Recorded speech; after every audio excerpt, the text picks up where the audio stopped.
Yeah. What's up, everybody? This is episode 50, 50 ball of the Top Rope Boys podcast. Like always, it's your boy, the EST of the DMV, the Chocolate City Saint, the G Town Giant, the 301's Golden Sun. What the fuck else? The Bajan Bulldozer, the Cameroonian Nightmare, El Misterio Negro. You feel me? Man, Vaughn, what's your favorite? Steph, Freak Man, Rollins. Yes, yes, yes, and welcome to episode 50 of the Top Rope Boys podcast. Before we get into anything, let me just say thank you for dealing with me and my bonnet for 50 episodes. That's crazy. That's crazy. But Episode nah, 50 is wild, man. This is episode crazy. 50 is wild.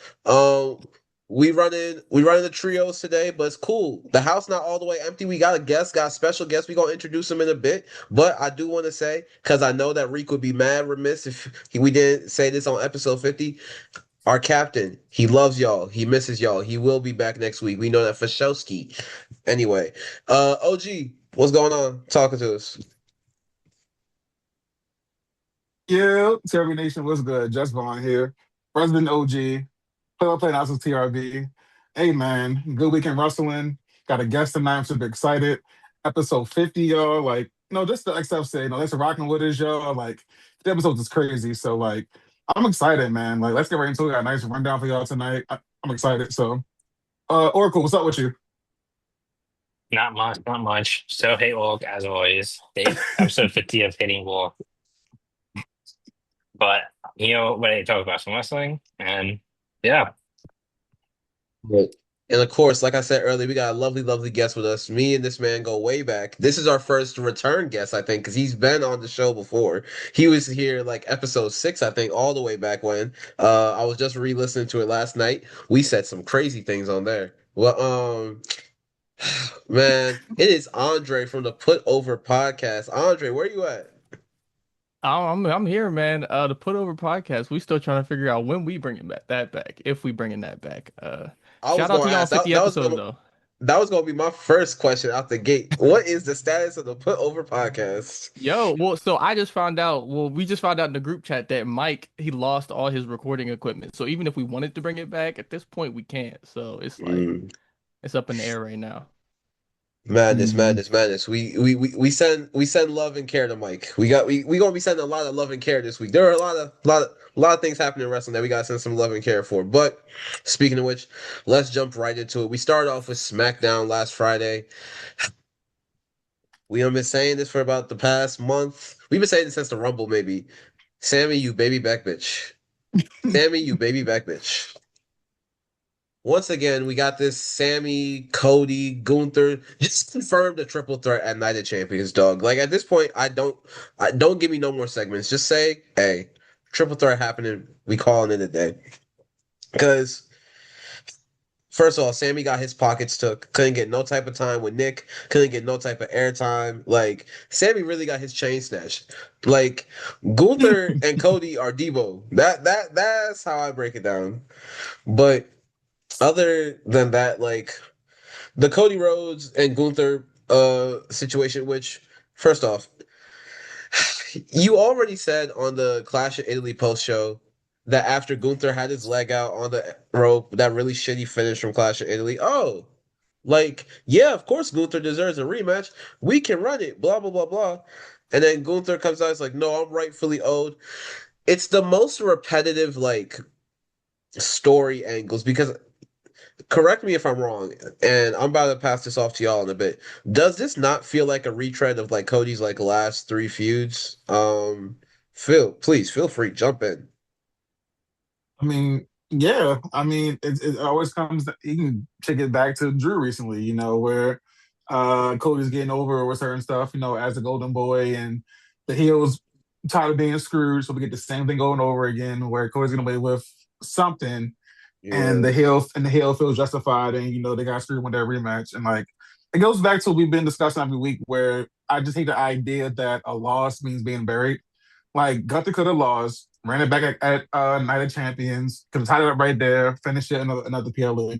So no, I just think I got the habit of where else when you're being buried, because I mean you can't really bury Gunther. He's Gunther. I don't think you can bury him. So but yeah, it's recycled, rinse, repeat. same thing over and over again. Yeah, I was about to say,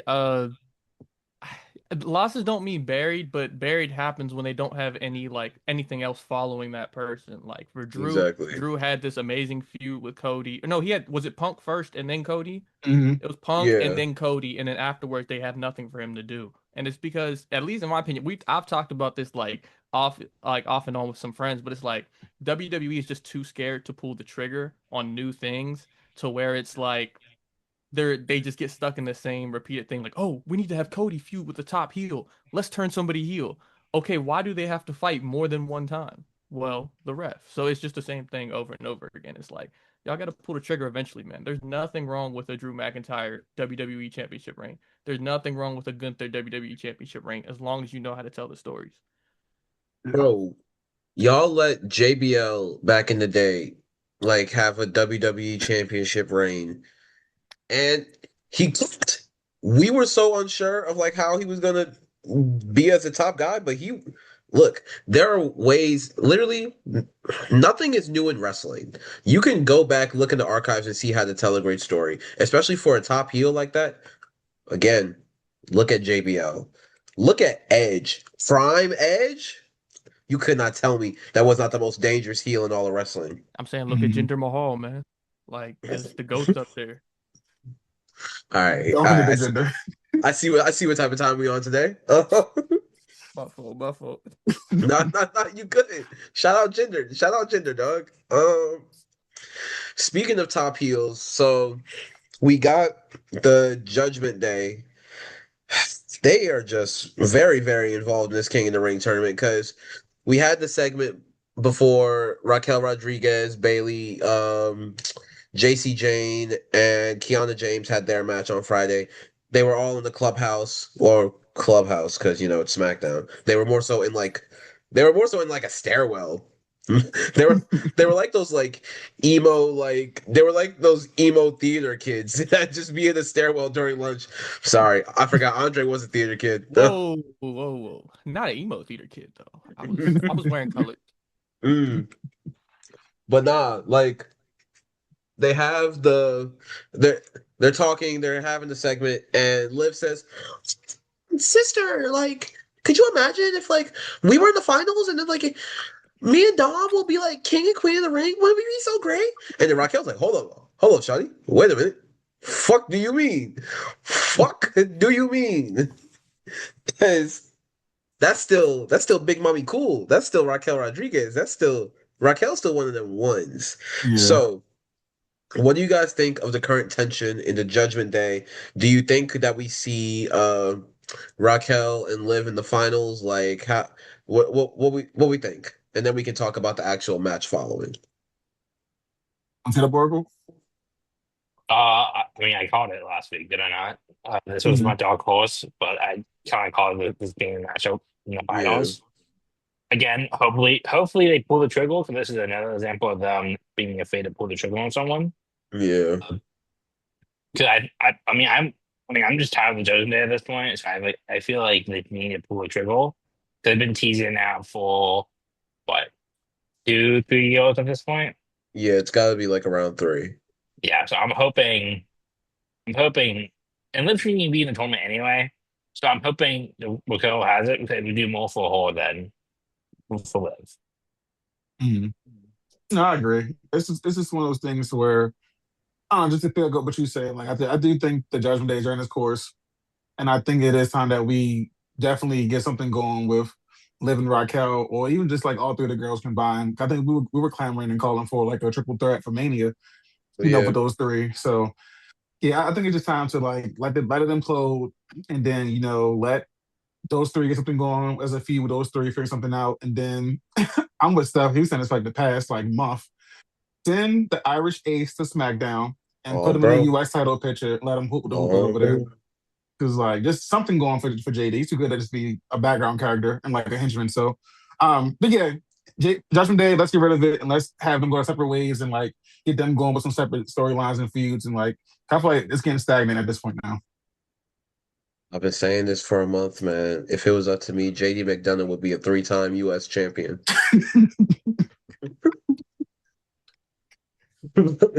I think Andre like that. Nah, I ain't got it 3 times crazy. I ain't got no problem with him winning it though. Nah, I think especially because my first thing or my first time like seeing JD Madonna before he was with Judgment Day, I think it was that segment where Kevin Owens went back to NXT for whatever Uh, reason before I think it was an NXT Championship match. It was before NXT Championship match. He was interviewing like the different yeah. people who were in the match. I think that was the first time I like got tapped into JD, and then I had watched that match and I was like, okay, this guy's tough. And then they brought him in to be the bobblehead at Judgment Day. I was like, word. The bobblehead is crazy. But yeah, no, that was my thing is like they this is crazy. I didn't think we were gonna spend as much time talking about JD, but they characterized JD as like so much as Finn's protege that now like without Finn seems directionless when like he's someone out in his own right. I just want him to get back to like NXT McDonough.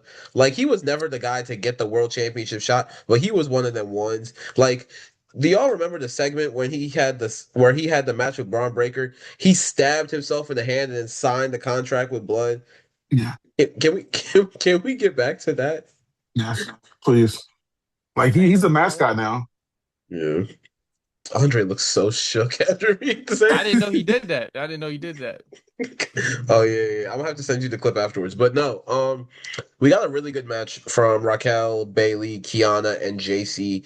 I'm not gonna lie, and this kind of leads into something I want to talk about in a little bit, but I think while I think that JC Jane, I'm sad that she didn't go Queen of the Ring. I can see her being a strong contender for Miss Money in the Bank.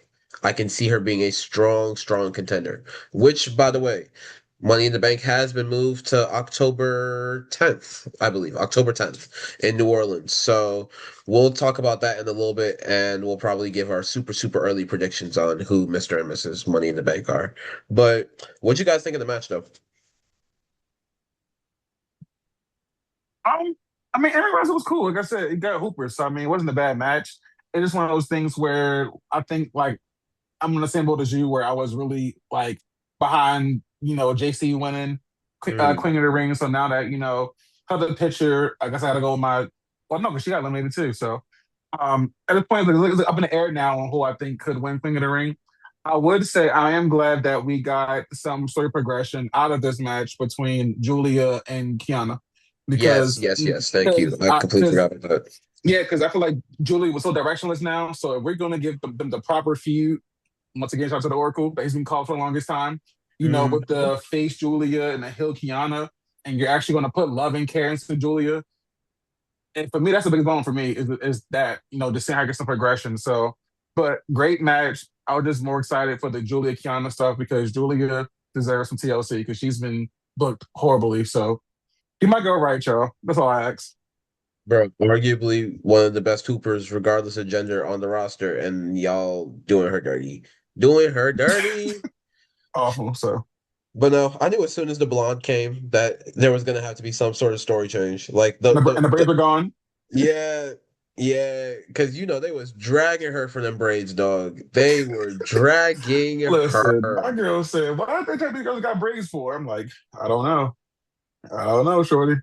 Look, But I never spoke on them because I knew that she was doing them to homage a dead friend, but she, hey, Vaughn, you need to give her your loctician, dog. That's all I'm gonna say. Um, anyway, let's talk about the main event. Braun Breaker, Trick Williams, Damian Priest, and Dominic Mysterio, King of the Ring, first round match.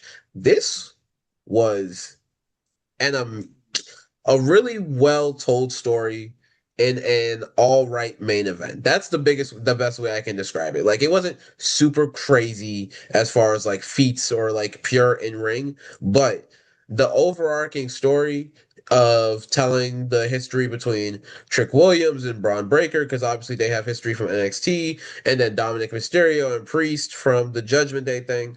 That being a through line of everything, that really, I don't know. It made my wrestling nerd brain smile a little bit, but what y'all think? I liked it. I think I my biggest problem with it was really the finish. I don't mind Dom winning. I just think even hinting that we could reignite it just for the sole fact of Liv interfering in the finish is just kind of like, let's just let's calm down for a second and like I wouldn't have mind if Dom would have took advantage and pinned Priest another way. I have no problem with any of that, but it was just kind of like, hey, I don't think we needed Liv for that finish. Yeah, like you would have rather he was able to like kind of stand on his own and be the sneaky heel on his own as opposed to having the Liv Dom thing. Yeah, he's a Triple A Mega Champ, man. Like at some point. This is fair, very very fair.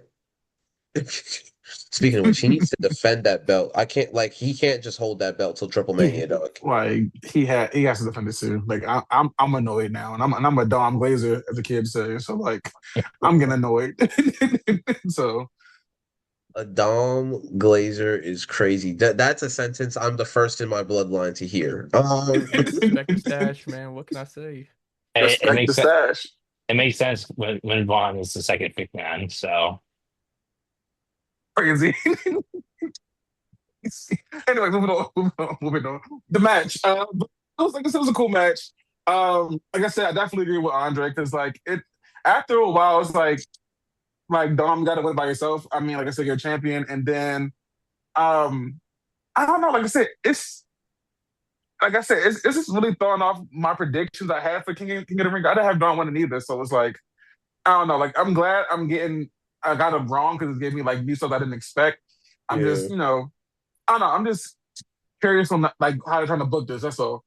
Because like I said, in my mind, I definitely thought it was gonna be Oba versus Braun. Like it was right yeah, there. exactly. Or over this guy. Well, we'll get to that in a second. So it's just something Yeah. where like it definitely swerve my intention, not my intention, swerve like my thoughts on like how it was going to be booked. But I mean, like I said, it was an okay main event. Was it okay main event? What'd you think, Sears? I mean, it makes sense honestly. Like looking at who was in the match, like really everybody but Dom has a story going on right Mhm. now. So it kind I mean it makes sense. Again, nobody thought he was gonna win though, just because we could imagine a world where we got Breakker versus Rollins, which we'll get to in a second. But I mean, I'm also not. I mean, I'm also happy because the King of the Ring tournament is meant for younger wrestlers. Hmm. It's meant for wrestlers who are trying to make a name for themselves or you're trying to build up. And Sure. Dominic doesn't need it, yes, but also doesn't hold. Because I think it's also moving history along where we could potentially get to see a Mercedes spell. We could potentially see we see a world where battle impacts it, right? Like Need that. like I'm not upset about it. Like, we also know like I mean Dom is also one of the top wrestlers, one of the top heroes in the industry. So This is like also true. him winning will only get him more heat. But like the fact I'm looking at the bracket right now, and we have three of the like top youngest stars they have in wrestling. But Femi, Mysterio, and Evans, which we'll get to in a second. And then, I mean, outside of the last quarterfinal, yeah, quarterfinal, like it's going to be three young stars unless these wins. So, I mean, I'm not upset about the ending because like it makes sense because it's Judgment Day, it's Jordy Dom. He's gonna be a baby back bitch as well. But like it's his character at this point. Yeah, I'm hoping it doesn't carry through the whole tournament. But like we know what's gonna happen with Obafemi.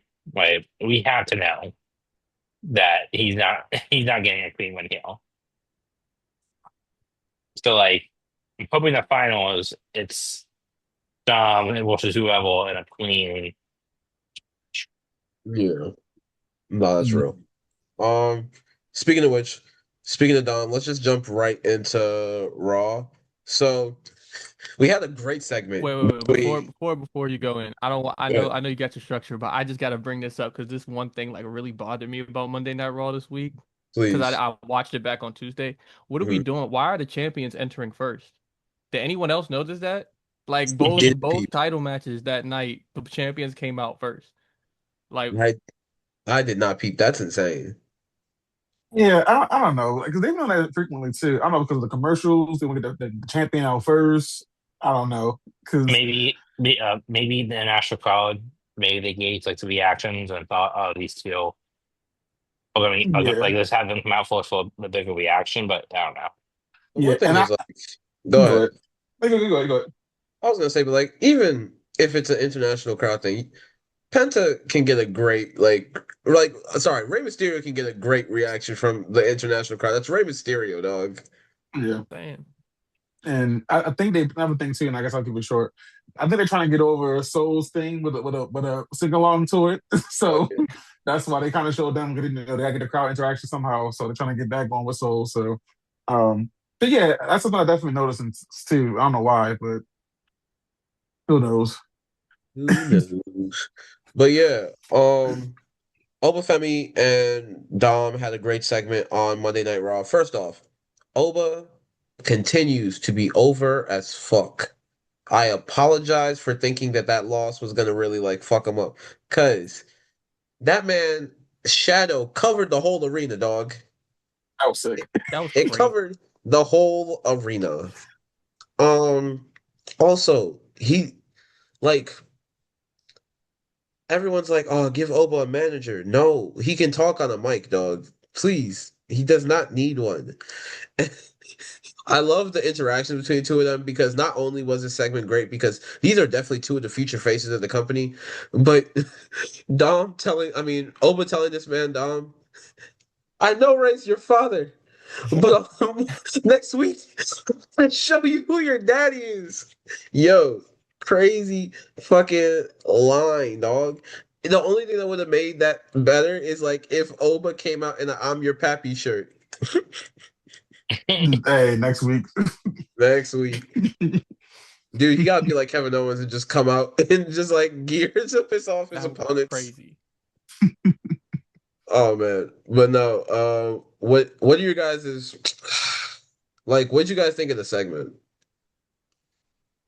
Um, I mean, it did what it's supposed to do. Got me excited for the match. I mean, Yeah. I was very excited because it's over. I mean, as we'll be here, so I mean, I'm extra excited because we're going to see it on Monday. So, Oh but yeah, yeah. yeah, so we'll see If Baltimore you're in the Monday. DMV area, TRB will be in the building in CFG on Monday. Come tap in with us, come fault with us. You know we finna be making content. We finna be doing the whole thing. You feel me? Yeah, but I mean, I guess it was a cool segment. I don't want to go into too many details about it, but it was a cool segment. And got excited for the match. I mean, it did a show. Yeah. Sears, any thoughts? I mean, it was what it needed to be. Honestly, like I think out of the tournament, this is probably the biggest match you can have. Like, but not actually not. Let me not say that. But like, oh, like the full like, potential semifinals. This is probably the Mhm. biggest one you can have. Biggest combination you have. So like, OS is so oval, and John Mysterio has been oval ever since he turned heel. So like, it's just gonna be a fun match, honestly, with like how what is as a character and how Dom Mysterio as a character is. That I'm just excited to see. Great Mhm. segment, honestly, and it honestly just it builds you up. It builds up you more as a of dominant force, which he doesn't need, but it always helps. Uh, I was gonna say real quick, Dre, real quick, give me your thoughts on the segment, and then I will also want to hear your thoughts on the Queen of the Ring match that we got on Monday.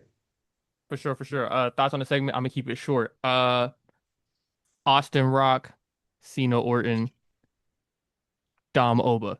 Hmm. Ooh, that's the level you That putting it at. that's a Come hot on, take man. right now. Come on. Mhm. They're both completely over in the opposite directions. Like that there's just it's a natural pairing at this point. Like they Mhm. could run so Okay. many stories. Could you imagine like Dom snatching the title off of Oba on some really sneaky shit? Like that would be hilarious. That's why I think Dom should win Money in the Bank if you're not gonna give it to Melo. Oh my God, he'd be a great Money in the Bank briefcase holder. It'd be hilarious. Dude, But let That Dom get Money in the Bank. We will get prime shenanigans. the amount of pump fake cash-ins, oh my god. Oh yeah. Oh, but you said No, yeah, the Queen of the Ring match. that was for Raw? What was Yeah. that? mhm. Liv Hold up. Morgan versus Alexa Bliss, Becky Lynch, and Chelsea Oh, Green. that was a very interesting match just because of the names involved. It was such like there were so many different stories in that match that they could have told that they didn't. Yeah, But I'm not surprised with the ending. I didn't think, unless they were going to shock me with a Chelsea Green win, I didn't think anybody else but Liv was going to win that match. But yeah, I think it was good for the people in the match, but I think there were more stories to tell. that's Just fair. like the Trick Priest Dom Braun match. I think it was on that same level in terms of Yeah. stories because you have Alexa Becky, you have Becky Liv, and then you have Alexa Liv, and then Chelsea Green. Shout out Chelsea Green, but As long as Michael Hayes still has a job with WWE, Chelsea Green will never know peace. Anyway, I thought the match was really, I thought the match was really solid, like really, really well put together. But like Andre said, you could not tell me that Liv wasn't winning this. Which again, I know that we've been harping on this for a little while. Why is she in the tournament to begin with? Like, there's so many women that weren't on that bracket that you could have Liv feud with. Like, instead of like, here's the thing. I like the work that Natty's doing at NXT right now. I think the beef between her and Jada is really funny, and I think that Jada pulling up on Natty at the dungeon was hilarious. But I would have killed, like legitimately killed, for a Liv Natty feud to go through Night of Champions until we figure out who the Queen of the Ring is, and then they build that for SummerSlam. I would have loved that, but that's just me. I feel like you have a wealth of riches. Why not use them? Could have sent someone over from SmackDown. Julia. There are so many other places and spots, but you know what do I know? But Sears, OG, what y'all think of the match? I'll be talking. I'll be yapping. Go, Oracle. Yeah, I wasn't a big fan of this match, which is really upsetting because like I'm a big fan of Alexa Bliss. We know this. I was about to Like, say, I was like, you oh, don't like a match involving Alexa? well, she lost, so it's like really like. But you also have, like you have Becky Lynch, you have Chelsea Green, and Liv Morgan. Like one, I mean, I'm kind of surprised they put Becky Lynch in this match, but she could Mhm. have been a different part of the bracket. So this is our first time in the Queen of the Ring tournament, and well, she like lost in the first round. Like, and I feel like just ha just having Liv Morgan in this tournament at all, it's such a waste of space. Like this Yeah, looked like this should have been the perfect chance to put Becky Lynch back in the title picture, world title picture, right? You should have established Chelsea Green as the main event. You know, same thing with Alyssa Bliss. This is a good way, like Liv Morgan doesn't gain anything from being in this match. Like, and it did really little to build any story. It did nothing to help advance anything besides I guess trying to make Liv Morgan a dominant champion when she hasn't defended since she won the belt. Like see the waiting for Stephanie McHale to come back, but it's like you gotta have plans for injuries. yeah. But even still, you gotta be able to think on the fly. Like again, you have a wealth of riches in your locker room, dog. Like pick someone. Shoot, Jordan Grace isn't doing anything but main event matches. Jordan, hey, come on. Like, Juggernaut, nah, lace them up. Like, they be using Chat GPT in those writing rooms now, man. They can't write on the fly anymore. Yeah, but no, that's Yeah. fail. Shoot, we was just talking about that a couple weeks ago. Oh yeah. my God. Oh But boy. I was gonna say, was there anything else that anyone had to say on this match, or should we get into the next little bit from Raw? We can keep pushing. All right. Real quick, before we talk about Penta versus Rey Mysterio, I do want to shout out Sol Ruka and Lyra Valkyria. That was graps. Good graps. Great graps. Vaughn, as our graps journalist, I would like to know your thoughts, or just real quick, real quick. Keep it quick. 5 stars. And little growing pains in the match and them trying to figure each other's spots and stuff like that. But for a first time with them actually locking up, it was a decent match. I'm sorry, great match. So with the crazy soul snatcher of Lyra and her foot caught in the rope, chef's kiss. So I took a note like that. Battle Bell's coming, y'all. I promise. Battle Bell's coming. So that might be on Battle Bell this week. So I was taking notes on that match last night, but it was great, man. Like I'm excited to see them running back. So, now they got that first match out of the way. The chemistry's Yep. gonna be a lot more better, more tighter. So, hey, I'm excited. So 5 stars, good match. Running back next week. I don't care. Just keep. I need it again. Dre, what'd you think? Nah, I enjoyed it, man. And like, if you've talked to me, I'm the biggest like skeptic on Sol Ruka on nothing but her finisher, and I had no complaints about how it went down that night. So like, I like genuinely, I have from when the match starts to when the match ends, I really don't have a problem with Sol Ruka or Lyra Valkyria. I just get nervous on what the Soul Snatcher is gonna look like, and I liked it, so I enjoyed the match. Because That's sometimes they be real. doing the Soul Snatcher and they just be sitting there for a second like. All right, now hit me with it, and it's like, okay, I don't know. And what's crazy, I feel like, I don't know, I feel like once you got to the main roster, that's when we start, I guess, seeing, botches with the Soul Snatcher. Because, like, NXT, it was like water every time. So I don't know if it was like Yeah. nerves or what. But it seemed like from this match, I think hopefully nerves are like wearing off and she's can like go back to like peak NXT hoop. So I'm excited, man. Like, I want to to everybody really bad. Say, let her run through that whole mid card division on Raw. I'm Yeah. saying, and on that point of the botched Soul Snatchers, that's genuinely because the work rate in NXT is way higher than the work rate on the main roster. So like those people in NXT, they train together, like they work together and all that stuff down there. So Mhm. like Mhm. they're wrestling Yeah. each other like 10 times a week. So it's like you get to the main roster and you see each other once, maybe 3 times a week if they're touring. You know what I'm saying? So Yeah. Makes sense. Hey man, bring back the house shows. Bring back the live events. Bring back the loops. Please. I might have to be on Cody's side with that because apparently Cody's trying to bring the live loops back. Please. Um, all the part timers getting nervous.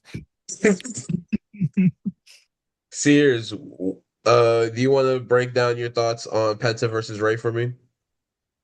Honestly, I mean, this was a dream match in the making. Like any fans of, well, not only usually but like wrestling fans in general who followed outside the WWE, like we've seen it before, I believe. But this is the first time in WWE that we got to see Rey Mysterio versus Penta, two of the greatest Mhm. luchadors of all time. I mean, Rey Mysterio is probably the greatest. Pentagon, Penta is probably definitely top 10, if not top five. So Yeah. like, I think the match met expectations. And okay, Vaughn, cool. Uh, and it was Vaughn is honestly an fucking exciting hilarious. match. Obviously, Penta retained, and Mhm. still at the end of the match, Rusev and Ethan Page came out, did their heel thing, attacked both of them. But then we see Mr. Chad Gable Yeah, yeah, continue yeah. his redemption arc, you can call it, and But came no, out to. Actually, we saw Rusev demask Rey Mysterio, yeah, but which that's a big no no.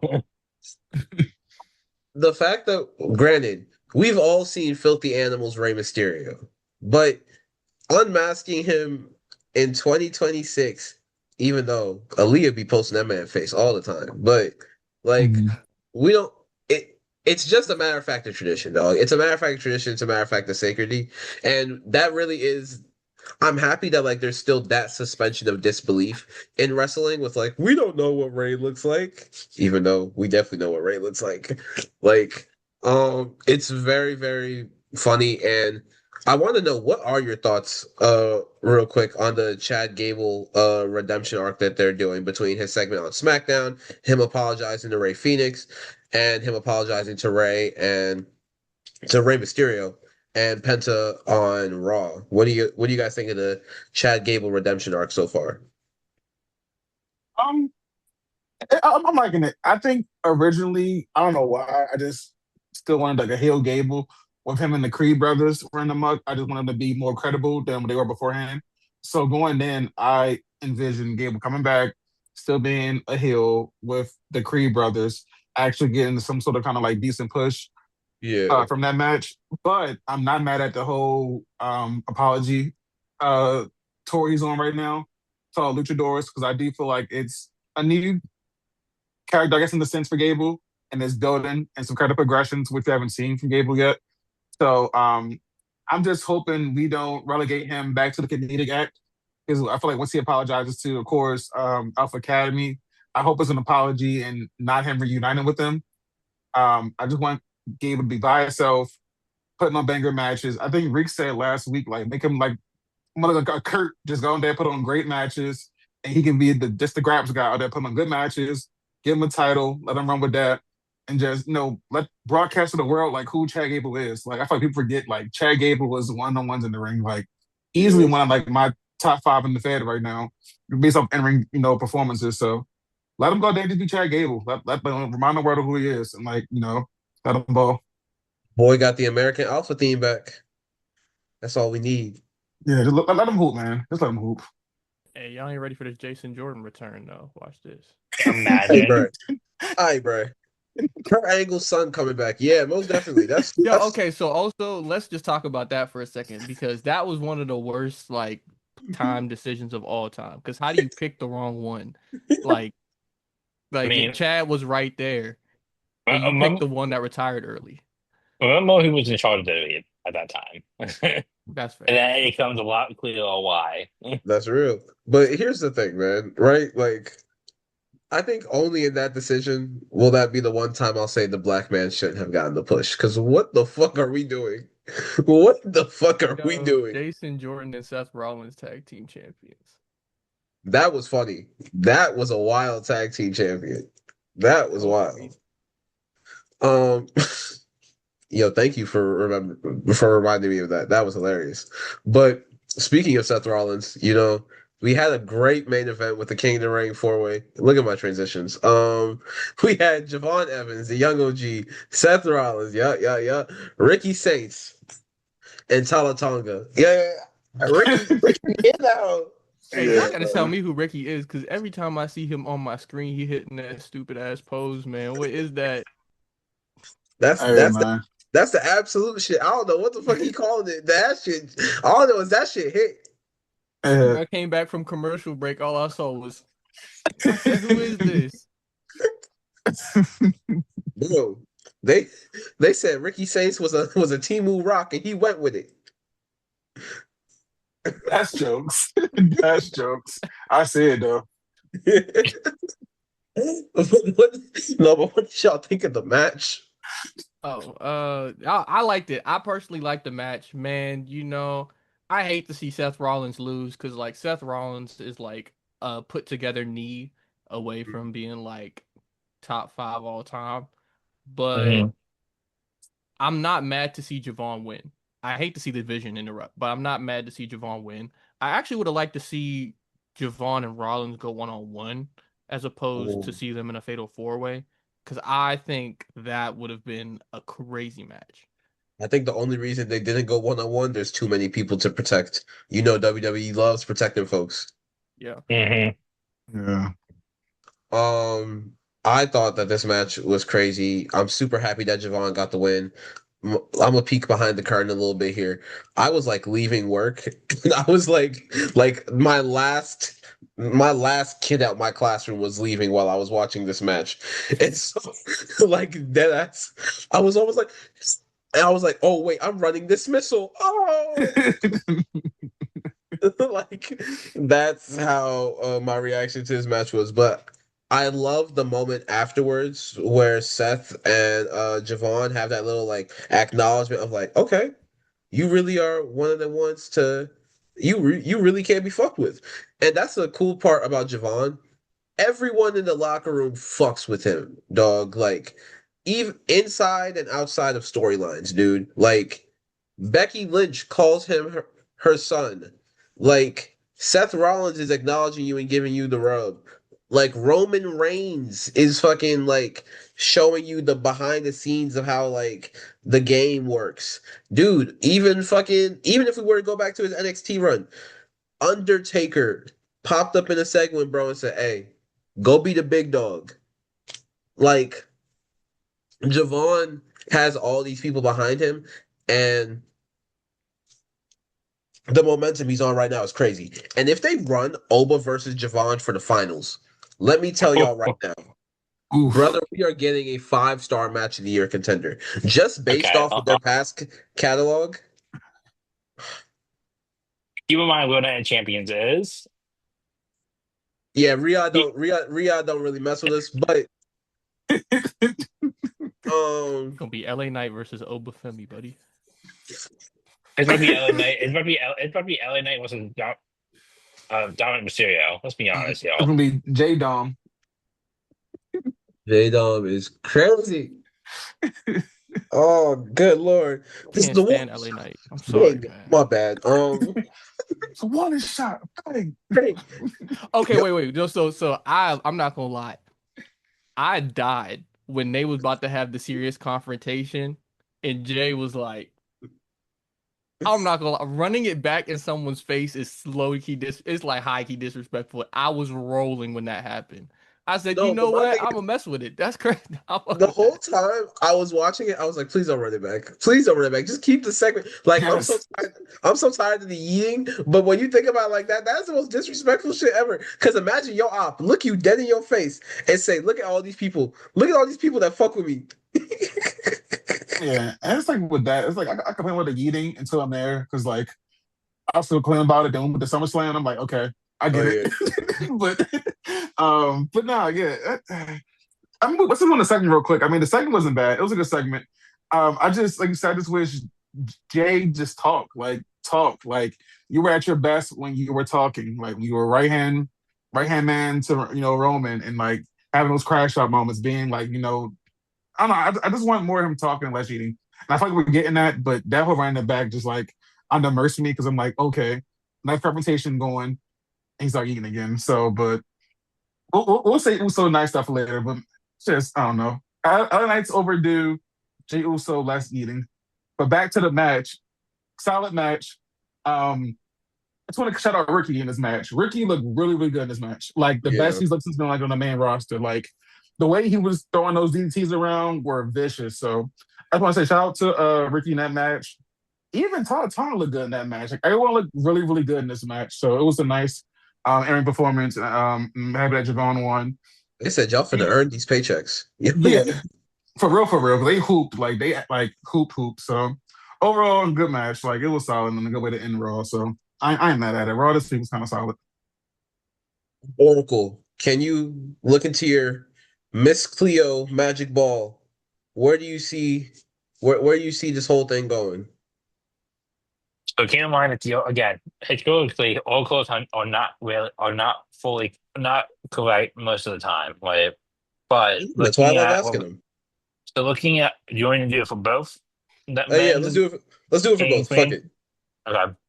So for the King of the Wing, we still have Uso versus Knight versus Keys versus Balor.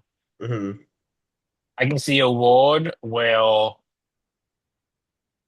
Knight or Balor wins. Mm. Okay. Wins that match. Ah, okay. Tomorrow, I think. Yeah, it's Yeah, tomorrow. yeah. Um, I think Lesnar interferes with Femi and Mysterio. Okay. Mysterio goes to the finals, and I think we get Knight versus Mysterio. We get I think Knight. I want Finn to win, but I think Knight needs it more, and so Knight will win. I think he'll beat Evans. We get Mysterio versus Knight, and unfortunately, I think I can see a war with both Mysterio and Knight win, but I think Knight takes it. I think LA Knight becomes King of the Ring. Women, the Queen of the Andre face, Ring, dog. Queen of the Ring. We still have Sabuka, like Lila, Flair, and Cordell. I Hmm. think we get. Um, These are definitely okay. The only three wall champ, three people from Wall. Uh, I see Lila winning that Ooh. last quarterfinal. I Okay. see Morgan beating Hall, Raquel beating Io Sky. Yeah. I think I hate to say it, but I think Morgan wins, sets up Raquel face on. I would absolutely annoy the fuck out of me, but I can see it happening. I don't know though. That one segment on Raw in the clubhouse, in the actual Judgment Day clubhouse with Roxanne. Roxanne's getting ready to she's getting ready to tear some shit up. Mhm. She's finally regained consciousness and realized who she actually was. Mhm. So You remember I she's the think prodigy. exactly. I think there's a world where Lyra beats Liv, and Mm. We get Raquel beating Io, and we get Raquel Lyra, Mhm. and then Liv Morgan's like, oh well, if Raquel wins, she's just gonna take on uh whoever's on SmackDown, Raven, I Yeah. think. And then it's gonna be no, it's gonna be Liv Raquel at SummerSlam. I think that's the way I see it, but Mhm. No, I I can see just that as well. Imagine, I think Vaughn said this last week. Imagine if they give Raquel a Batista moment and she just does the Yeah, nah. go I crazy. need that. I need that. Nah, I agree. I think I said. I guess I'll keep it short. Just I think the winner for the men, like the King of the Ring, I wanted to be over so bad, but I feel like when hit that guitar riff on Monday, it's gonna set me off. So again, It's gonna be another 10-minute ISO if that happens. next week, Steph, ISO. But for the men, I guess I don't know why something's telling me Jay. So it was left. I don't know why. Oh, God, if Jay wins this tournament. I don't want it. I'll say Jay for the King of the Ring and from Queen of the Ring. I'm gonna go. If Jay wins King of the Ring, Vaughn, what I'm gonna need you to do is I'm gonna need you to put my face on Jay Lethal body, and it's just gonna be Steph is all elite. That's all. That's what we can do. I got you. I'll set you up. Yeah, y'all see Yeah, it. yeah, yeah. but nah. And then for Queen of the Ring, I'm gonna go. I don't know, man. That's hard. It's hard to pick them.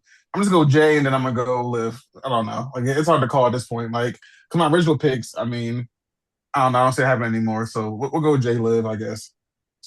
You could go Io or Raquel for Queen of the Ring, and then for King of the Ring, I'm gonna be delusional. And I'm gonna just say Oba, dog. I'm gonna just be delusional I want Oba to win so bad. so fucking badly, dog. Like, there's no way. Like, cost him the final. Nah, don't cost him the finals. Just wait till after. Wait till after. I was about to say, you think a Raw Brock Lesnar return would be bad for us for ISO. Wait till you get that Night of Champions return. Yeah, that's the whole episode for you. I'm No, no, not no, gonna no, no, lie. brother. If I have to see him on Monday, just know I'm gonna be pissed because that'll be the I'm gonna second record your time. reaction. But That'll be that'll be the second time I'm at an event and this fucker has shown up oh, you're because I was at Yeah, going. SummerSlam. Okay. I didn't realize you were going. My fault. Yeah, So, that Steph, makes I I'm, hate sense. to drink to you, but Triple H actually DM'd me and asked, what can he do to piss you off on Monday? I told him to have Logan there for you. Yo, So he's actually going to be there. Andre, let me let cameras you will be hot. know. Let me let you know how my co-hosts hate me. Cause we went to AEW a little while ago. These fuckers, it was MJF versus Kevin Knight for the TNT title. And I love y'all, I love me some Kevin Knight. Everyone that listens to this podcast knows I love me some Kevin Knight. The whole time the match going on, Vaughn and Sears, phones in my direction, trying to look at my What? reaction Not in case not Kevin I. loses. I didn't I do that. was. I like the selfie mode like this is waiting. Oh, that's crazy. Oh man, nah, that's real though. Hey, that's what. Hey, Why? They don't like me to win. And now Steph is now the biggest fan of the Don Callis family. Yo, shut the fuck up. Number one supporter. We'll talk about that when we get to AEW, but shut the fuck up. In the meantime, since I'm already pissed off, man, I'm already annoyed. Sears, do you got the grids for us? Cause let's get into it. We've been doing too much yapping. I don't have a goods, but I do have the con- behind the scenes. Steph decided to piss me off and start another game, trying to replace me as the game master. Oh, wait, no. Sorry, I have to tee this up. Cause shout out to Andre. Andre is actually the reason I know this site. So Oh, Andre, you have actually introduced a virus to this whole cast in like the 3 days that this has been happening. So, ladies and gentlemen, welcome to Main Eventer. Um, yeah. oh shoot, I was gonna do it, but go ahead, Andre. Shout out. Nah, come on, man. It's gotta book Ladies the and perfect gentlemen, pay-per-view. welcome to Main Adventure. We're going to try and put together the perfect pay-per-view. If you are listening to us purely on audio, I highly suggest that you switch to the video mode in your DSP of choice. Or if you're watching us on YouTube, youtube.com/TOPROPEBOYZ, subtle plug. Yeah, just go ahead and watch, play along with us. Andre, you're the one that introduced me to the game, so why don't you go ahead and break down the rules right quick? All right, man. Oh man, I didn't even know they had three different difficulties. I'll be playing on easy mode, bro. Uh, all right. So basically, it's gonna y'all gonna if you played 82 and 0, if you know what 82 and 0 is, because that's basically where like this entire thing stems from. It's that, but with wrestling matches, and the goal is to draft a perfect card. Yep. I think I put it in the group chat. I had drafted one perfect card I have to see if I can find it, but it was crazy. Uh I think the highest I've drafted in like the 3 days or 4 days I've been playing it was an S tier. That's the highest I've drafted. Yeah. yeah, I think I got one S plus. Let me see. All right, while we're waiting for you to see what your S plus is, do you do we want to do normal, hard, or insane? I would say hard on insane. I don't know. I just feel like we're some wrestling nerds. Let's do something other than normal.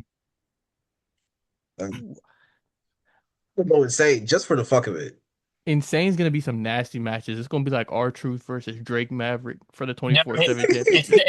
it's not that bad. It is a little different. But it's I wouldn't say it's that bad. I was playing around with it earlier. We could be hard then. You want to do hard? Yeah. All right, let's go hard. Pause. Ooh, So WWE we have 2026. yep. And you only have four options. So we also have two Wii Wars if you guys want a Wii Wall. Okay. But we got Roman Reigns versus CM Punk from WrestleMania, Gunther versus AJ Styles from the Royal Rumble, Lola Vice versus JC and Kendall from Stand and Deliver. Amazing fucking match. Yeah. And then Penta versus Dragon Lee, the ladder match from WrestleMania Sunday. So Honestly, I will say that title matches and any matches that have awards associated with them give you more points. So I feel like we go with a title match here. I was Wait, thinking Yeah. we should does the Penta one not count? Because the real question is, are we gonna find a better multi-man match? that is a great question. There's also I a guess the ladies Yeah. first Penta one. I guess the Penta one, even though it was a title match, I guess for some reason they're not counting it on this site. Mm. But Oh, wait, there's more. There's more. oh, Sorry. okay. Io versus Asuka from Backlash, Tatum Paxley versus Izzy Dame from the Steel Cage, no, not Steel Cage match, from Vengeance Day, Mhm. Gunther versus Seth from WrestleMania, Tony D'Angelo in the four-way from Stand and Delivers. Keep scrolling. Tatum Paxley versus Blake Oh my Monroe. Oh, goodness. this has got to be just. No, it's just the whole year. That's the whole year. Yeah, Yeah, this is the just scroll whole Yeah. back to year. the top. Yeah, Okay. just scroll back to Yeah. the It's top. yeah. All right, then scroll up because I'm not going through all these. I would Um, say we should go like the women's match or the multi match because I feel like those are pretty high for like those two. yeah, so I guess let's go Lola Vice and JC Jane because it's the highest rated. And we could honestly do that for multi-man. Yeah, I agree. Multi-man? Yeah. Go. Okay. Ooh, Stardom starting 2023. 2023. I wish I had shout out to Azure the Paradox. I wish I had him here because he is a Joshi nerd. I wish Reek was here too because he's more of a Joshi Yeah, I'm about nerd to than say, me. yeah, Reek would have. Let me get Tom Nakano defeats Julia. Yeah, Yeah, I I was feel about like to I go for say that. Yeah, Now, do We we could put want main event or women's? women's. let's go let's women's. go women's, yeah. I feel like we could still find a strong main event. Ooh. Oh, are we allowed Mm. to is he allowed to be on here? Yeah, Oh, I don't care. Fuck it. yeah. We gotta go Benoit. Do we? Yes, Are we we? Are do. we? Hold on. Are we sure about that now? Because we have one here that has two awards. Ooh. Mm-mm. Point wise, I mean, it's a point seven difference, but like it does awards that do give you more points. That's fair. That's fair. That's fair. We also have two Weebles as well. We do have rerolls. Do we want to use the reroll or I'm still I'm saying I'm, cool. I'm still saying go Benoit. I'm cool with a reroll. Y'all cool with a reroll. I don't know, what do you want to do? Let's take a risk, man. Let's gamble. Reroll? Yep. There we go. Ooh. Go WWE go 2012. go Punk Brian. Punk Yeah, Brian. main Main event. event. Main Main event. event. End the show. That was a good call on the reroll. Okay. We know we're just y'all know who I'm picking. I like you want to pick Pete Dunne and Tyler Bate because that match was fire. That match was fire, but hey, Yeah, they That's they the styles with the never Rumble, left the ring. They Yeah. never left the ring. We gotta go Cena and AJ. Wait, okay, wait. I have a AJ. question. What was match of the year this year for PWI? Does somebody know? This year, like 2025 No, I can look it up real 2017. quick. 2017. or 20. I'll look it up real quick. Yeah, someone can research that. I feel like I've it never. would be like It was Kenny Omega and Kazuka makes Okada. sense. Oh, I can't even okay. talk. Never mind. Okay, never mind. Yeah, we're not getting that match here, dog. So taking this one, I assume. Yeah. Yeah, we're taking Cena AJ. Ooh, You can have this is a crazy card. tag This is match. crazy card. WWE 1999. We have a Weeble. Are I we say gonna let's get go. better? Are we I gonna say get let's better go than that? reroll. Are we gonna gamble? Whiskey for the biscuit? Come on, let's do it, man. I'm after Yeah, I Yeah, think we let's give get yeah. content, All man. right, risk it for a biscuit. Let's go.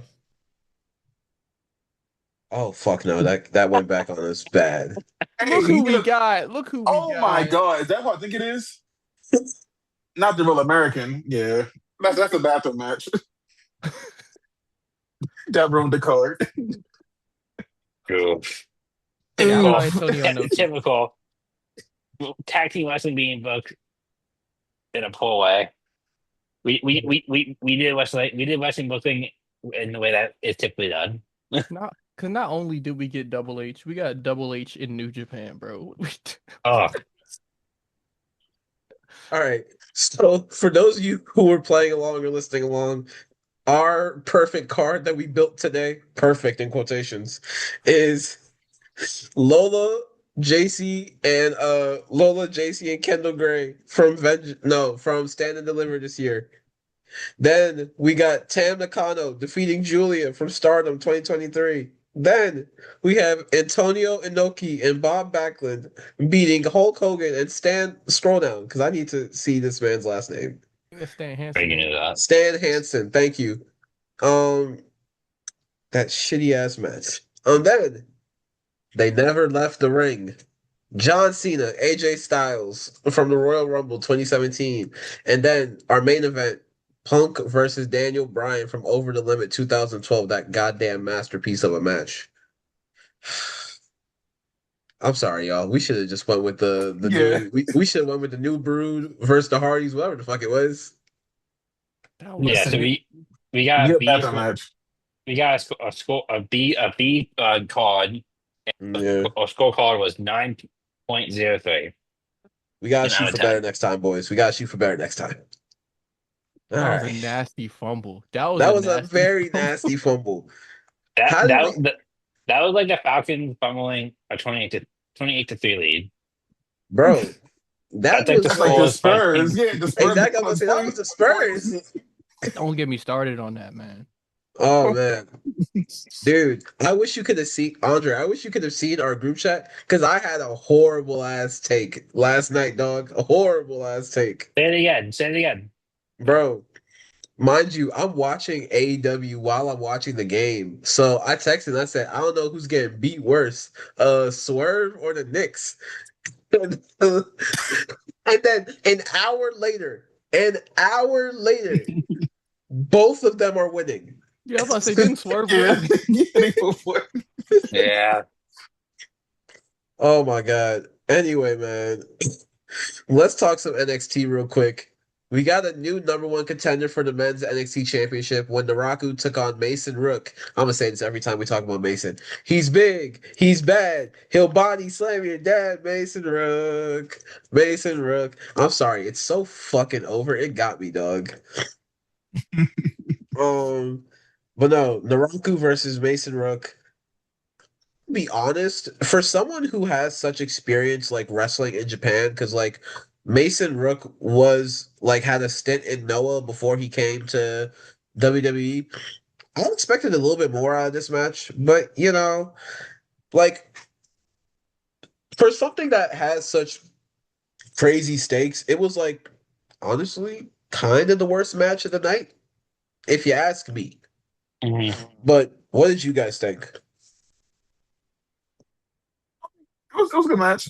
Like you said, I kind of went in the same way, looking for like I guess over the top match, especially with the card they booked on Tuesday, because the card Tuesday for NXT was Hoop Central. Yeah, Like honestly, some of the best graphs we got this week here from NXT. So the match wasn't bad. Um, they expect more, but once again, I guess you gotta want to build up, to that big moment between Naraku and Mason Rook. So they're supposed to do.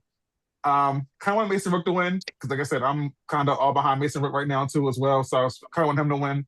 But I do think having Naraku win does hopefully progress the story of what his character is as this, I guess, someone who's making sure that the NXT Men's division is like in order in a sense. So yeah, I'm curious to see how we go from what he's doing now and what's next with him and his character. Hopefully against Tony D, because like you mentioned last week, it's like, what is he doing? He's trying to keep order within the division, but I want to like get some more like, you know, kind of stuff from him so I can understand his motives. There we go. I want to know what is his motives, in more detail. So hopefully we get that. But overall, I mean, it was a solid match. It was cool. Sears, what you guys think? Good, Andre. Did you watch? Yeah, nah, I caught as much of it as I could. But I think I'm going with Steph here in terms of the build up for it. I didn't feel like the match itself was enough of a payoff for me, if that makes sense. Because like even before, like way before that match was even scheduled, like remembering how those two kind of like came into NXT and how they were like booked coming into NXT, especially with their presentation and kind of like how Mason Brook debuted and along and stuff like that. I was kind of expecting this match to be more of a barn burner, but I guess where it was in the card, especially because of what the main event ended up being, I understood why it ended up looking the way it looked. I think I just wanted more. Yeah, Yeah, I mean, I agree. It was really lackluster for like who was in the match. Like this definitely should have been well, I don't want to say main event because like the main event was good. Like it, co-main event. yeah, like it was like it should have definitely opened the show, and it definitely should have been. It wasn't what it was, but it didn't meet expectations.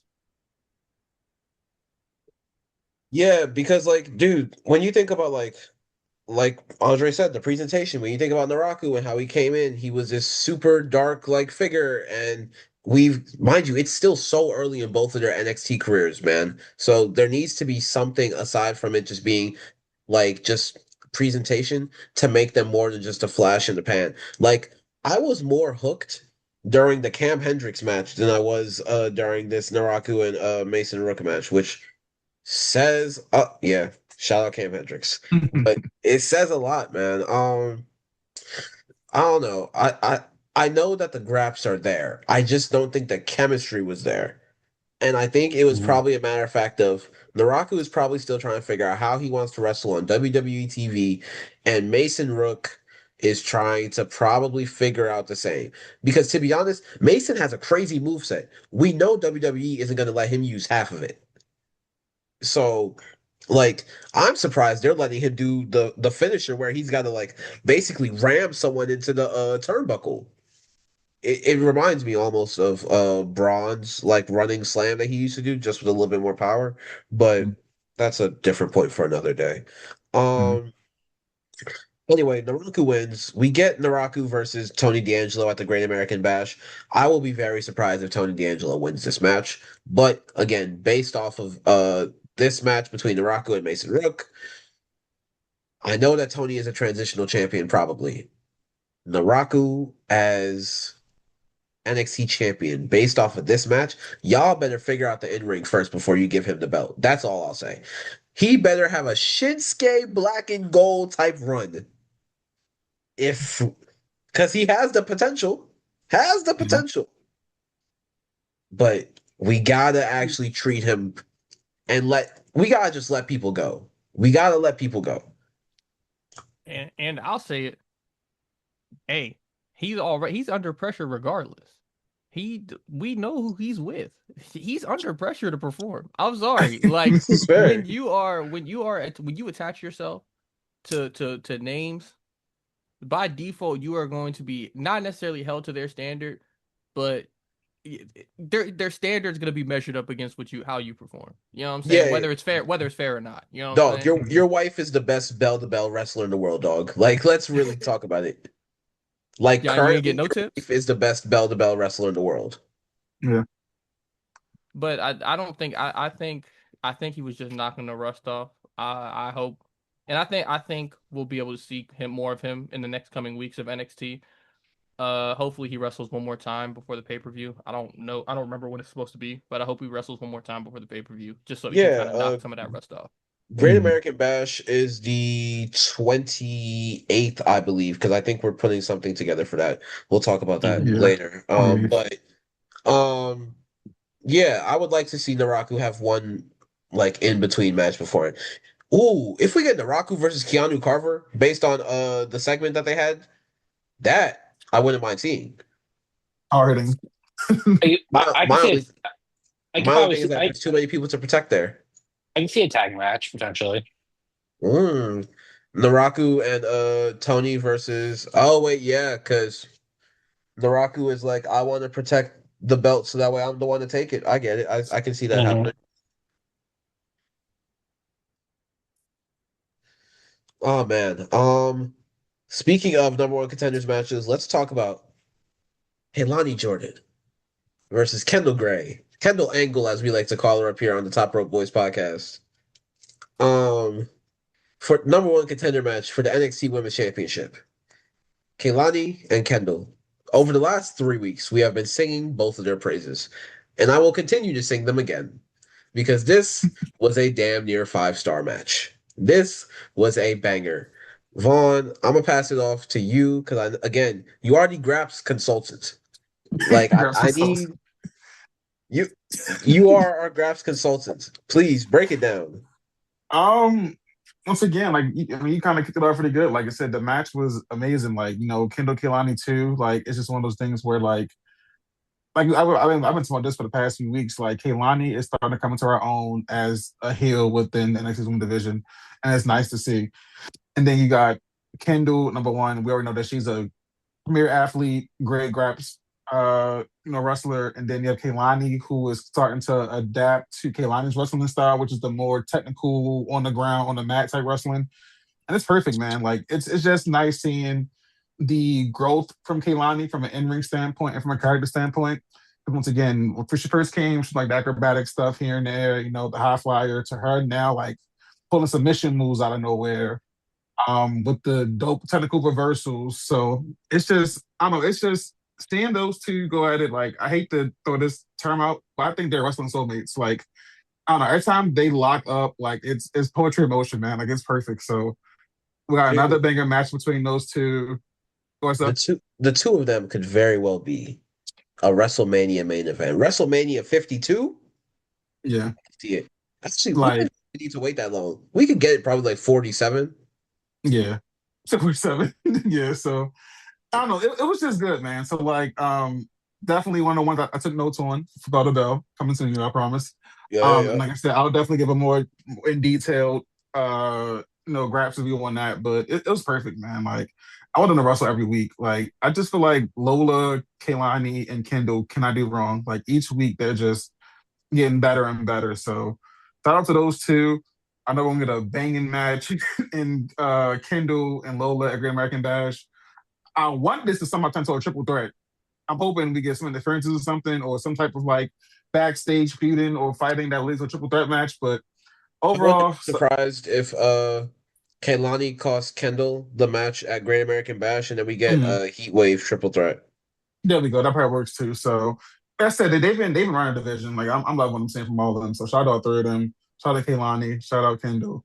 And shout out Lola. So it's fun. Like NXT is like honestly my number one show for the week. Actually number two at the AEW. But it's good stuff, man. Best thing the Fig got going right now. Andre, what you think? Nah, I enjoyed it. I've had reservations about Kaylani Jordan for a while, especially when she first went heel. But it's good to see the progress, you know.